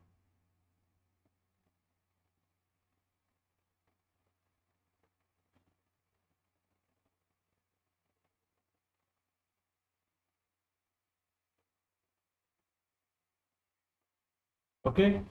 आता हे काय आहेत, हे आपल्या घनाचे पृष्ठ आहेत सगळे. ठीक आहे, हे जे चौकोन दिसत आहेत हे पृष्ठ आहेत. आता ह्याची फोल्ड केलं तर ही फोल्डेड जी काही 3D हे होईल तर ऑब्जेक्ट तयार होईल, तर तो म्हणजे आपला घन असेल, ठोकळा असेल तो. ठीक आहे. सो याच्यामध्ये काय आहे की अल्टरनेट जे हे आहेत रेक्टँगल जे आहेत, अल्टरनेट पृष्ठ जे आहेत ती म्हणजे अपोजिट बाजू आहेत पहा. म्हणजे तुम्हाला सांगतो. ठीक आहे. येस. तर याच्यामध्ये याच्यामध्ये हा आणि हा जो येणार आहे तो अपोजिट येणार आहे, अल्टरनेट. ठीक आहे, त्या दोन्हीच्या मध्ये एक पृष्ठ पाहिजे. हा आणि हा जो येणार आहे तो अल्टरनेट येणार आहे. ठीक आहे, आणि हा जो येणार आहे तो that is alternate, that is opposite. म्हणजे हे अपोजिट येणार आहे. अपोजिट पृष्ठांची ज्या जोड्या असणार आहेत त्या अशा पद्धतीने असणार आहेत पहा. ठीक आहे, कारण की हे फोल्ड केल्यानंतर तुम्हाला ते थोडंसं इमॅजिनेशन करा, त्या दृष्टीने ते तुम्हाला होईल पहा, ते इमॅजिन होईल ते. तो बघूया आपण. तर आपली जी अरेंजमेंट त्यांनी जे काही क्लू दिलेले आहे तर ते क्लू प्रमाणे आपण अरेंजमेंट करूया पहा. ठीक आहे.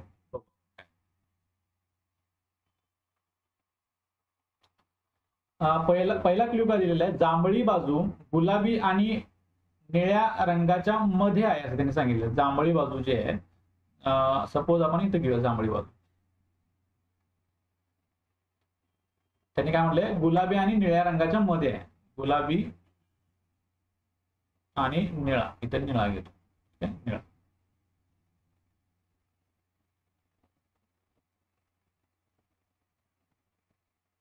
ठीक आहे, निळा. येस. नेक्स्ट काय, गुलाबी बाजू निळ्याच्या विरुद्ध आहे. ठीक आहे, आता गुलाबी बाजू ऑफकोर्स निळ्याच्या विरुद्ध आलेली आहे. ठीक आहे. नेक्स्ट काय म्हटलंय, पिवळी बाजू हिरवीच्या शेजारी आहे. ठीक आहे, आता पिवळी बाजू आणि हिरवी बाजू कुठे आहेत नक्की माहित नाही आपल्याला. पिवळी बाजू आता इथं द्यायची की इथं द्यायची आपल्याला माहित नाही. म्हणजे काय बघू पुढचा जो काही हे आहे तर तो क्लू घेऊया आपण. काळी बाजू पिवळीच्या शेजारी आहे, म्हणजे पिवळी बाजू इथं घ्यावी लागेल. या दोन्हीच्या मध्ये इथं ही पिवळी आणि काळी या इथं असणार आहेत पाहिजे, इथं कुठेतरी. ते कुठल्या बाजूला कोणती आहे, इथं पिवळी आहे की इथं आहे ते आपल्याला माहित नाही. तर ते आपण बघूया, आपण पुढचा क्लू घेऊन बघूया. पण आपल्याला नक्की हे फायनल झालेलं आहे, कारण की ते दोन पृष्ठ काय आहेत, लगत ते पृष्ठ पाहिजेत पहा. अदरवाईज अशी सुद्धा अरेंजमेंट होऊ शकते ऍक्च्युली, तिथं लगत तिथंच यायला पाहिजे असं काही नाहीये. बट समजा येस त्याच्यामध्ये पिवळा इथं जर आला तर काळा इथं सुद्धा येऊ शकतो. तर त्यामुळे कारण की फोल्ड केल्यानंतर हे दोन पृष्ठ एकत्र येणार आहेत. ठीक आहे, सो हे सुद्धा असं सुद्धा पॉसिबल अरेंजमेंट आहे. तर बघूया आपण पुढचा क्लू घेऊन. निळी बाजू तळाकडे असेल, निळी बाजू जी आहे ते तळाकडे असेल, तर जांभळ्या रंगाचे शेजारचे रंग कोणते? जांभळ्या रंगाचे शेजारचे रंग कोणते असं त्यांनी विचारलेलं. So how to do it. ठीक आहे, जांभळी बाजू गुलाबी आणि निळ्या रंगाच्या मध्ये आहेत, गुलाबी बाजू निळ्याच्या विरुद्ध आहे, पिवळी बाजू हिरवीच्या शेजारी आहे. पिवळी बाजू जी आहे ती हिरवीच्या शेजारी आहे. मग पिवळ्या बाजूला जर म्हटलं तर पिवळ्या बाजूच्या शेजारी कोणते कोणते दोन रंग आहेत बघा, काळा आणि हिरवा आहे. पिवळ्या बाजूच्या शेजारी हिरवा आणि काळा रंग आहे बघ. ठीक आहे, त्यांनी सरळ असं सांगितलेलं आहे, पिवळीच्या शेजारी कोणते दोन रंग आहेत तर काळा आणि हिरवा आहे. तो पिवळीची बाजू घ्यावी लागणार आहे ती आपल्याला, ते या तीन पृष्ठाची उरलेली आहे त्यांच्या मध्ये घ्यावी लागणार आहे पिवळी बाजू. पिवळी. येस. आणि मग उरलेली जी आहे तर ती काळी आणि इथं इतर जर समजा काळी घेतली तर इथं हिरवी घ्यावी लागेल. Sorry sorry sorry sorry sorry sorry extremely sorry. तर पिवळी जी आहे तर त्या दोन्हींच्या मध्ये म्हणजे ती इथं घ्यावी लागेल. इथं घ्यावी लागेल.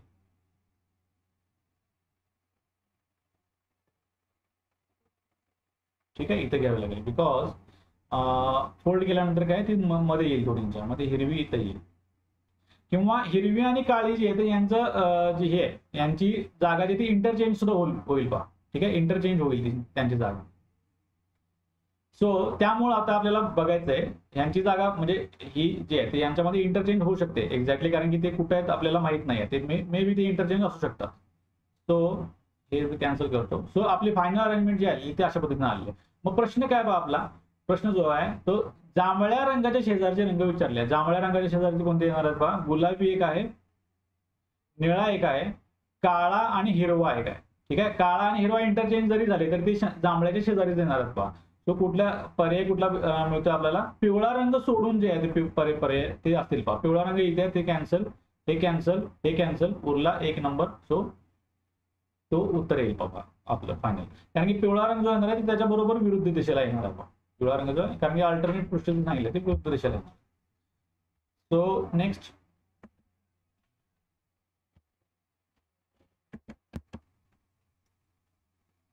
येस, नेक्स्ट क्वेश्चन काय बा आपला.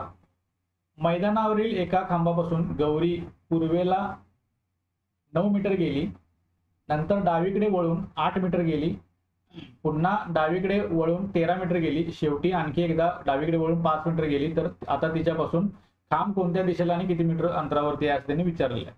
तो दिशेचा डायरेक्शनचा प्रश्न आहे. डायरेक्टली आपण जसं प्रश्न वाचतोय तर त्या पद्धतीनं मी अरेंजमेंट म्हणजे किंवा तिचं जर ट्रॅव्हलिंग म्हणजे तिचं जसं वॉकिंग आहे तर त्या पद्धतीनं वॉकिंग ते हे करून घेतो, ते डायरेक्शन ट्रेस करून घेतो. सो समजा खांब या बाजूला आहे आणि आपण काय म्हणलेलं आहे दिशा ठरवून घ्यायची अगोदर. सो नॉर्थ इकडं जे आहे तर ईस्ट इकडं असेल, इकडे साऊथ आणि इकडं वेस्ट असेल. ठीक आहे, नॉर्थ. आता तिने काय म्हणलं पूर्वेला 9 मीटर गेलेली आहे. सो इथून हे ओरिजिन पॉइंट आहे हा. ठीक आहे, इथून 9 मीटर गेलेली आहे. ठीक आहे, सो 9 मीटर, हे 9 मीटर आहे. ठीक आहे, सो इथं आलेली आहे ती, इथून डाव्या बाजूला वळलेली आहे. डाव्या बाजूला म्हणजे मग ती नॉर्थ दिशा येईल भाऊ, उत्तरेकडे येईल. डाव्या बाजूला वळून 8 मीटर गेलेली आहे. सो इथं काय ती 8 मीटर अशी गेलेली आहे या ठिकाणी. दिस इज 8. आता इथून काय केलेलं आहे पुन्हा ती डावीकडे 13 मीटर गेलेली आहे. 13 मीटर इकडं म्हणजे इथून जे आहे ते डावीकडे म्हणजे ती वेस्ट पश्चिमेकडे वळलेली आहे आणि तिकडं ती 13 मीटर गेलेली आहे. सो असं काहीतरी येईल ते. ठीक आहे, सो इथं आलेली आहे ती. दिस इज आता हे किती 13 मीटर अंतर आहे. शेवटी आणखी एकदा डावीकडे वळून 5 मीटर गेलेली आहे ती. आणखीन एकदा म्हणजे डावीकडे म्हणजे आता ती साऊथ दक्षिणेकडे वळलेली आहे आणि ती 5 मीटर गेली आहे म्हणजे इथं अशी ती कुठेतरी आलेली आहे. This is 5 metre.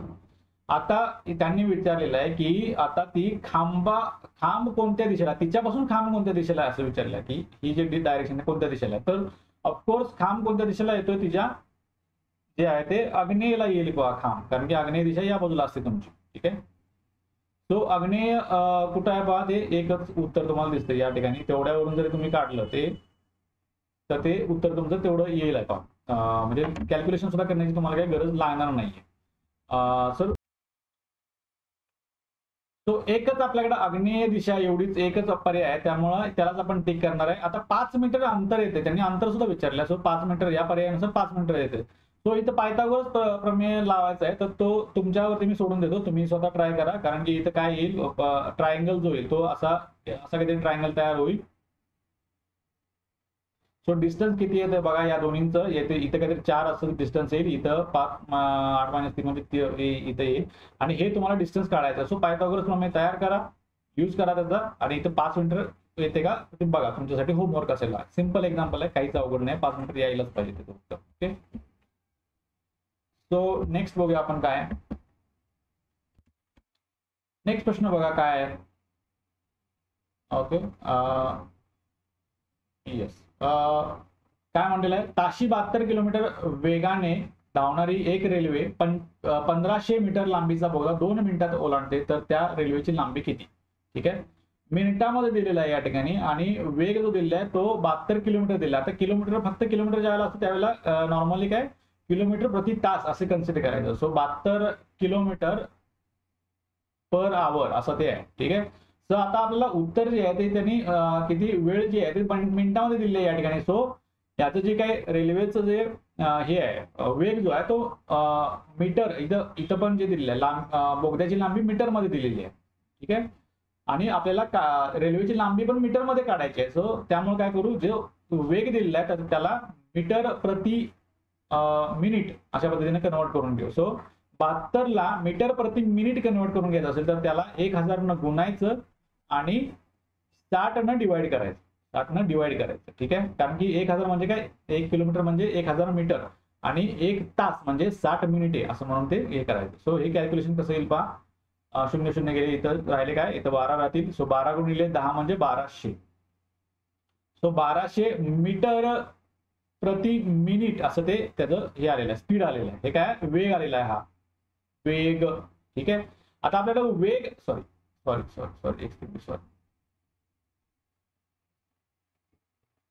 हा काय आलेला आहे, आपला वेग आलेला आहे.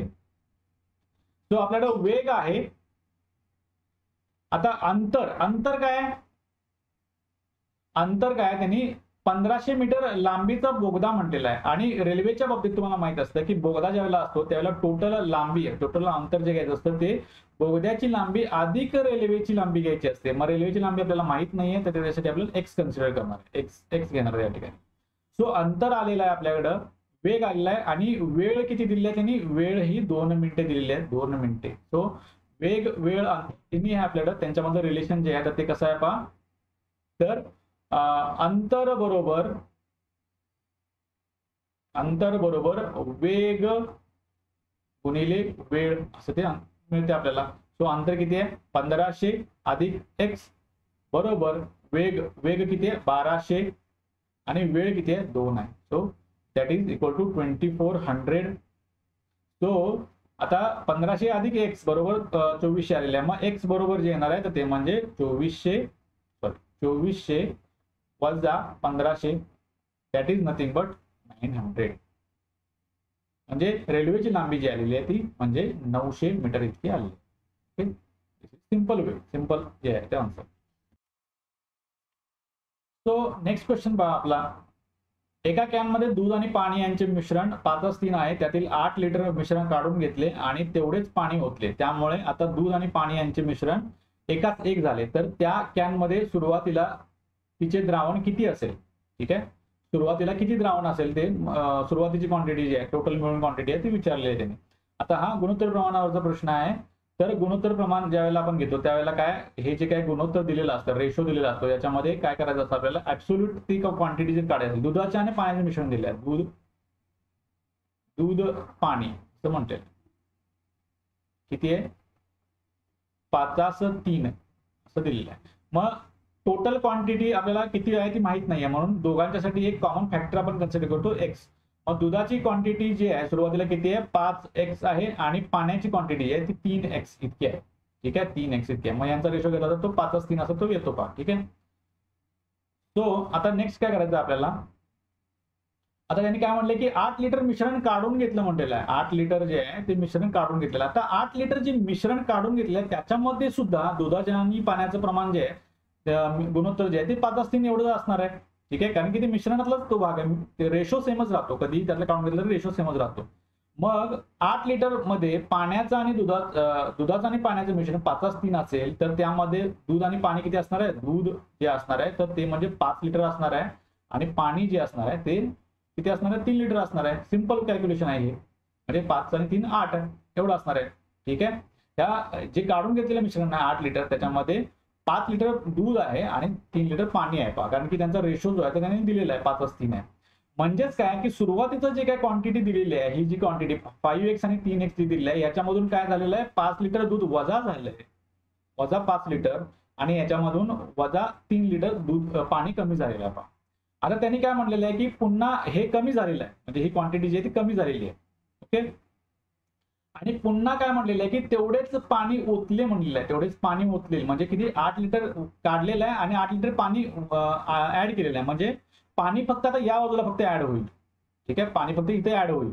कारण की त्याच्यामध्ये फक्त त्यांनी नंतर ऍड करताना फक्त पाणी ऍड केलं आहे, तर किती 8 लिटर पाणी ऍड केलेलं आहे. आता जी फायनल क्वांटिटी जी आलेली आहे दुधाची क्वांटिटी किती आहे ती आपली एवढी आहे 5x - 5. आता हे मध्ये रेशो मध्ये जे लाईन आहे तर ते काय हे नाहीये, दॅट इज नॉट डिवाइड मध्ये नाहीये ते. ठीक आहे, 5x - 5 आणि पाण्याची जी क्वांटिटी आलेली आहे ती म्हणजे 3x - 3 + 8 अशी आलेली आहे. आता त्यांनी काय सांगितले की आता त्यामुळे काय म्हटले दूध आणि पाणी यांचे प्रमाण जे आहे ते एकास एक झालेले. आता हे जी क्वांटिटी आहे तर याचा रेशो जो आहे तर तो गुणोत्तर एकास एक झालेला आहे. तर ते बघूया आपण, म्हणजे 5x - 5 डिवायडेड बाय 3x - 3 + 8 म्हणजे किती झालं ते +5 झालेलं आहे. ठीक आहे, दॅट इज इक्वल टू ही जी रेशो झाली आहे तो एकास एक असा झालेला आहे. ठीक आहे, आता आपल्याला काय करायचं तर त्या कॅन मध्ये सुरुवातीला तिचे द्रावण किती असेल असं काढायचं. त्यासाठी आपल्याला पहिल्यांदा x काढावं लागेल, म्हणजे कॉमन फॅक्टर काढावं लागेल आणि मग ते सुरुवातीच्या याच्यामध्ये म्हणजे 5x आणि 3x करावं लागेल, त्याची ती ऍडिशन करून घ्यावं लागेल. सो x काढूया आपण पहिल्यांदा. सो क्रॉस मल्टिप्लिकेशन केल्यानंतर हा डिनॉमिनेटर जो आहे छेद जो आहे तो फक्त उजव्या बाजूला जाईल. मग तो काय होईल 5x - 5 is equal to 3x + 5 असं होईल ते. सो 3x जे आहे ते डाव्या बाजूला घेतो ते मायनस होईल. So 5x - 3x is 2x that is equal to हे डाव्या बाजूला जे 5 आहे -5 आहे ते उजव्या बाजूला नेतो ते प्लस होईल. सो 5 + 5 10 होईल. So x is equal to what 5. बे के बे बे पंचे 10. सो 5 होईल. सो x 5 आले. मग सुरुवातीची क्वांटिटी दुधाची क्वांटिटी किती आहे 5x आहे, म्हणजे 5 × 5 दॅट इज 25. आणि पाण्याची क्वांटिटी किती आहे 3x आहे, दॅट इज 3 × 5 म्हणजे 15. सो टोटल क्वांटिटी किती झाली आपली 25 आणि 15 म्हणजे किती झाली ती 40 झालेली आहे. सो 40 उत्तर आहे का याच्यामध्ये. त्यामध्ये सुरुवातीला तिचे द्रावण किती असेल असं म्हटलेलं आहे त्यांनी. सो बघूया आपण काय त्याचं हे. ओके, सो ऍक्च्युली इथं जरा टायपिंग मध्ये थोडी मिस्टेक झालेली आहे. सो एक कन्सिडर करा की ऍक्च्युली जे प्रश्न आहे तो त्यांनी कॅन मध्ये सुरुवातीला तिचे द्रावण हे जे म्हटलेलं आहेत ना इथं ऍक्च्युली हे पाहिजे पहा. ठीक आहे, दुधाचे प्रमाण पाहिजे इथं. दुधाचे प्रमाण किती असेल असं पाहिजे इथं. दुधाचे प्रमाण. ठीक आहे, दुधाचे प्रमाण किती असेल असं पाहिजे आपल्याला. सो दुधाचे प्रमाण किती येईल ते 25 लिटर असं ते येईल पहा. ठीक आहे, 25 लिटर.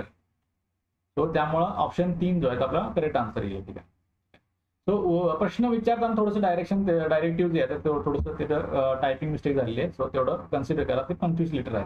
Okay, yes.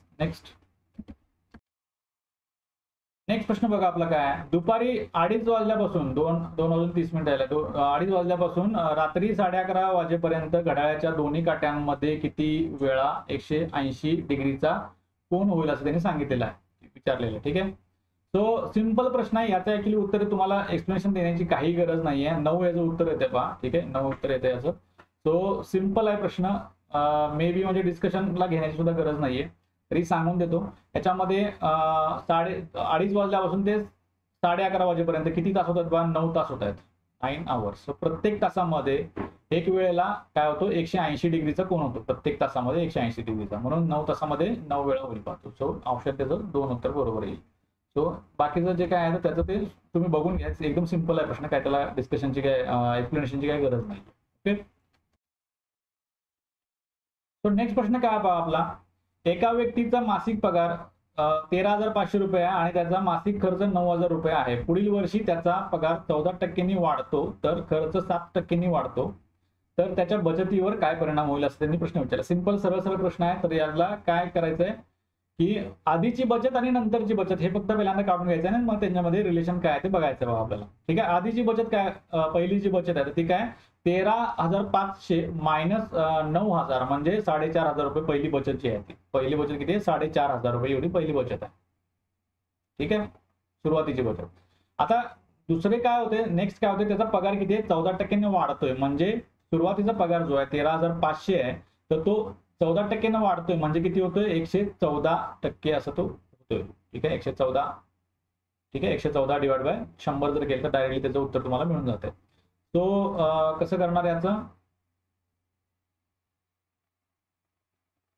येस,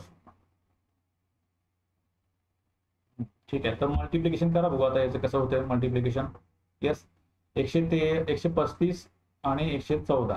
ठीक आहे, सो डायरेक्टली 14 जरी फक्त मल्टिप्लाय केलं 135 ला 135 ला फक्त 14 मल्टिप्लाय, ठीक आहे. सो डायरेक्ट 135 गुणिले 14 आपण केलेलं आहे पहा, त्याचं उत्तर किती येत आहे 1890 असे काहीतरी येत आहे पहा, ठीक आहे.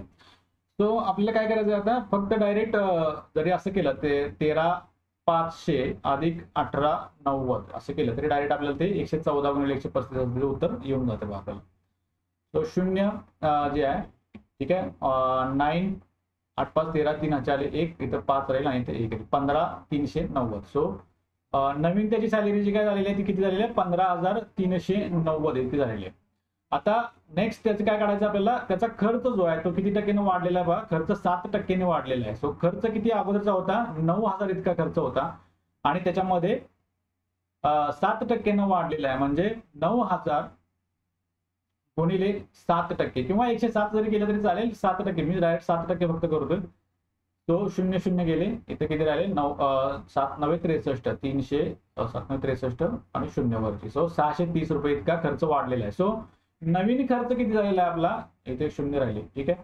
सर हा पगार आहे आणि खर्च जो आहे तर तो किती आहे 630, म्हणजे 9,000 अधिक 630 बरोबर 9,630 इतका खर्च झालेला आहे, ठीक आहे. सो आता हे जर काय याच्यामध्ये डिवाइड हे सबट्रॅक्ट केलं, वजाबाकी केली तर आपल्याला काय येईल, तर डायरेक्ट त्याचं जे हे आहे त्याची जी बचत आहे तर ती बचत येईल. नवीन बचत किती येईल, ती 0 0 गेले, 0 राहिले 9, इथं 6 राहील, इथं 13 6 गेले म्हणजे 8 राहील, सॉरी 7 राहील, येस 7 राहील, 7 राहील, इथं हातचा परत 1 आला, ठीक आहे. 15 इथं 5 राहिला, ठीक आहे, इथं. सो 5,760 रुपये इतकी त्याची बचत होईल, ठीक आहे. ही त्याची बचत होणार आहे. सो आता अगोदरची बचत किती होती 4,500 आणि नवीन बचत जी आलेली आहे ती 5,760 अशी त्याची बचत आलेली आहे.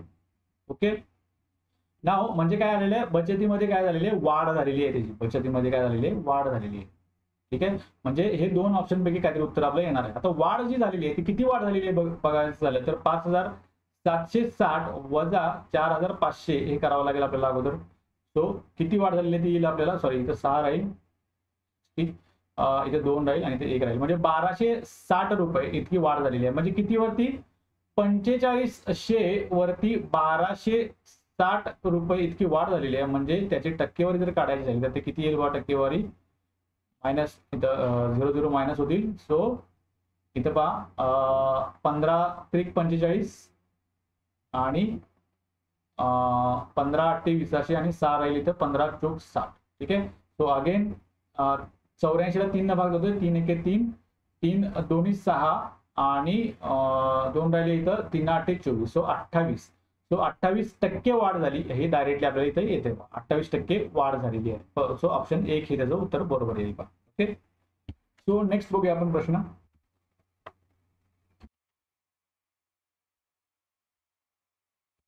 तो नेक्स्ट प्रश्न काय पहा आपला, खाली एक विधान आणि त्यावर आधारित निष्कर्ष दिलेले आहेत, त्याचा अभ्यास करून योग्य निष्कर्ष ओळखा असं दिलेलं आहे त्यांनी, ठीक आहे. तो विधान दिलेला आहे आणि विधानाचा अभ्यास करून ते निष्कर्ष त्याचा कुठला निघतोय किंवा नाही निघत आहे तो बघायचा आपल्याला. तो विधान काय पहा, बाजारामध्ये टोमॅटोचे भाव कडाडले आहेत आणि निष्कर्ष काय की पहिला निष्कर्ष, लोक टोमॅटो ऐवजी कांदा खाणे पसंत करतील. टोमॅटो हा दुर्मिळ पदार्थ होत चालला आहे, ठीक आहे. टोमॅटो हा दुर्मिळ पदार्थ होत चालला आहे. तो पहिला निष्कर्ष जरा कन्सिडर करूया की लोक टोमॅटो ऐवजी कांदा खाणे पसंत करतील. आता टोमॅटो ऐवजी लोक कांदा का खातील, टोमॅटो हा पदार्थ वेगळा आहे आणि कांदा हा पदार्थ वेगळा आहे, ठीक आहे. त्या चवीमध्ये सुद्धा ते वेगवेगळे आहेत पहा.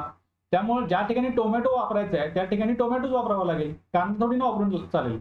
त्यामुळे टोमॅटो ऐवजी कांदा खातील, कांदा खाणे म्हणजे महाग झालाय म्हणून त्याच्याऐवजी काही का नाही, काय हे आहे का लॉजिकल आहे का, लॉजिकल नाहीये ते, ठीक आहे. सो त्यामुळे काय हे निष्कर्ष पहिला निष्कर्ष आहे दॅट इज रॉंग, ठीक, दॅट इज रॉंग.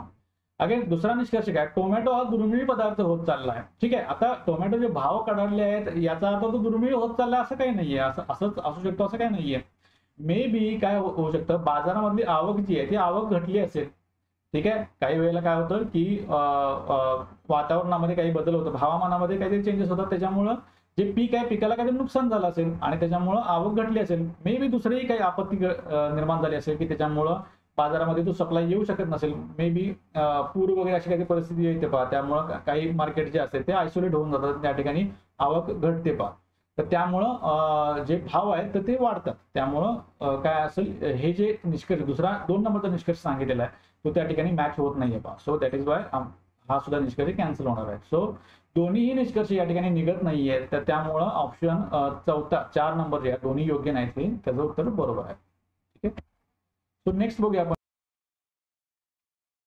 नेक्स्ट प्रश्न पहा काय आहे आपला, वेन डायग्राम वरचा प्रश्न आहे.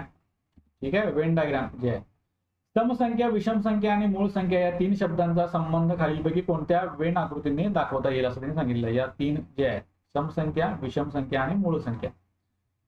आता काही लोकांचा वरवरचा जो अभ्यास असतो तर त्या ठिकाणी त्यांना माहित नसतं की या ठिकाणी जे आहे मूळ संख्याचा अभ्यास जर नसेल तर ते एक फॅक्ट माहित नसेल. ठीक आहे. तर आपल्याला काय माहित असतं की मूळ संख्या जे आहेत, आता समसंख्या आणि विषम संख्या ह्या दोन्ही वेगवेगळ्या आहेत. या दोन्हींच्या मध्ये साम्य काही नाहीये. समसंख्या वेगळ्या असतात, विषम संख्या वेगळ्या असतात, त्यामुळं दोन्हींचे सर्कल जे असणार आहेत ते वेगवेगळे येणार आहेत सर्कल. ठीक आहे. दोन्हींचे सर्कल वेगवेगळे. पण या ठिकाणी जे असणार आहे तर ते तिसरा जो काय असेल मूळ संख्या जी आहे या ठिकाणी मूळ संख्या एक आहे. ठीक आहे. आता मूळ संख्यांमध्ये आपल्याला माहित असतं की मूळ संख्या ह्या विषम संख्या असतात. सर्व मूळ संख्या ह्या विषम संख्या असतात. ठीक आहे. विषम संख्या असतात. पण त्याला एक एक्सेप्शन जे आहे ते अपवाद ज्या त्याला आहे तर तो म्हणजे दोनही संख्या आहे. दोनही संख्या एकच समसंख्या आहे, एकच अशी समसंख्या आहे की ती समसंख्या असून सुद्धा मूळ संख्या आहे. ही मूळ संख्या आहे, ही एकच अशी संख्या आहे. त्यामुळं जो मूळ संख्यांचा जो संच येईल तो काय येईल, त्याच्यामध्ये समसंख्याही असतील आणि विषम संख्याही असतील. बट आता असं जर असेल तर त्यामुळं आपल्याला सर्कल जे मूळ संख्यांचं ते अशा पद्धतीने करता येईल का? That is wrong. That is wrong. Okay. आता याला मी समसंख्या म्हणल्यात आणि याला विषम संख्या म्हणलेली आणि याला मूळ संख्या जर म्हटलं तर असं येईल का? तर असं येणार नाही, कारण इथं समसंख्या आहेत आणि इथं विषम संख्या आहेत. मग मूळ संख्या ज्या असणार आहेत तर ते एकतर विषम संख्या असणार किंवा एकतर समसंख्या असणार आहेत. ठीक आहे. आणि मध्ये जो काय पोर्शन आहे तो इथं काहीच नसणार आहे पहा. ठीक आहे. इथं काही हा पोर्शन नसणारच आहे. मूळ संख्या ज्या आहेत फक्त इथंच आणि इथं असणार आहे, त्यामुळे हा पोर्शन इथं नसणारच आहे पहा. त्यामुळे आकृती जी आहे ती अशा पद्धतीने काढून चालणार नाही आपल्याला. आकृती जी आहे ती आपल्याला अशा पद्धतीने काढावी लागेल. इथं समसंख्या आहेत आणि इथं या विषम संख्या अशा पद्धतीने आहेत. इथं इंटरसेक्शन नाही आहे आणि मूळ संख्यांचा जो संच आहे तो अशा पद्धतीने येईल. म्हणजे एकतर विषम आहेत किंवा एकतर सम आहेत. समसंख्या इथं आहेत, विषम संख्या इथे आहेत, त्या टोटली वेगवेगळ्या आहेत आणि इथं जे आहेत त्या टोटली ह्या काय आहेत, ह्या मूळ संख्या आहेत. त्यामुळं जो उत्तर येईल आपलं ते उत्तर असं येईल. पर्याय क्रमांक 2 हे त्याचं राईट आन्सर येईल. ठीक आहे. सो प्रश्न आपला काय बघा, लास्ट प्रश्न आहे याच्यातला. एका रकमेवरील 4% वार्षिक दराने 2 वर्षाचे सरळ व्याज आणि चक्रवाढ व्याज यांच्यातील फरक किती आहे? तो 80 आहे. तर ती रक्कम किती आहे? ठीक आहे. तो नेहमी लक्षात ठेवा, याच्यामध्ये एक रूल असतो, नेहमी लक्षात ठेवा की 2 वर्षांसाठी ज्यावेळेला सरळ व्याज आणि चक्रवाढ व्याज असं दिलेलं असेल, सेमच रक्कम सेमच आहे, जी मुद्दल आहे ती सुरुवातीची सेमच आहे आणि त्याच्यावरती सरळ व्याज एका मार्गाने कॅल्क्युलेट केलेलं आणि एका मार्गाने चक्रवाढ व्याज कॅल्क्युलेट केलेलं आहे. तर त्यात आणि त्यांच्यातला फरक जो आहे तर तो 80 असं दिलेला आहे. तर नेहमी लक्षात ठेवा की ज्या वेळेला सरळ व्याजानं आपण पहिल्या वर्षाचं व्याज जे कॅल्क्युलेट करतो, पहिल्या वर्षाचं व्याज जे आहे ते कॅल्क्युलेट करतो आणि त्या व्याजावर व्याज ज्या वेळेला लावतो आपण, त्या व्याजावर ह्या दिलेल्या रेटनं ज्या वेळेला व्याज काढतो तर तो जो येतो तो म्हणजे फरक असतो पहा, आपला फरक असतो. ठीक आहे. व्याजावर व्याजच्या तो काही दर जो असेल, दर छेद 100 म्हणजे टक्केनं असतो, तर त्याच्यावर जो व्याजावर जे व्याज येतं तर तो म्हणजे तो फरक असतो, तो सरळ व्याज आणि चक्रवाढ व्याज मधला फरक असतो 2 वर्षाच्या साठीचा. ठीक आहे. सो त्यामुळे आता व्याज जे आहे तर व्याजासाठी मी एक्स मानतो, इथं तो माहित नाही मला, सॉरी इथं एक्स मानतो फक्त. आणि रेट जो आहे तो रेट मला माहिती आहे, रेट किती आहे तो 4% रेट आहे. सो 4%नं घेणार आहे आणि फरक किती आला? 80 इतका फरक आलेला. सो आता हे कॅल्क्युलेट करणार आहे मी. सो जे काही 4/100 आहे ते उजव्या बाजूला घेऊन जातो, ते इनव्हर्स होईल. So x is equal to 80 multiplied by 100 divide by 4.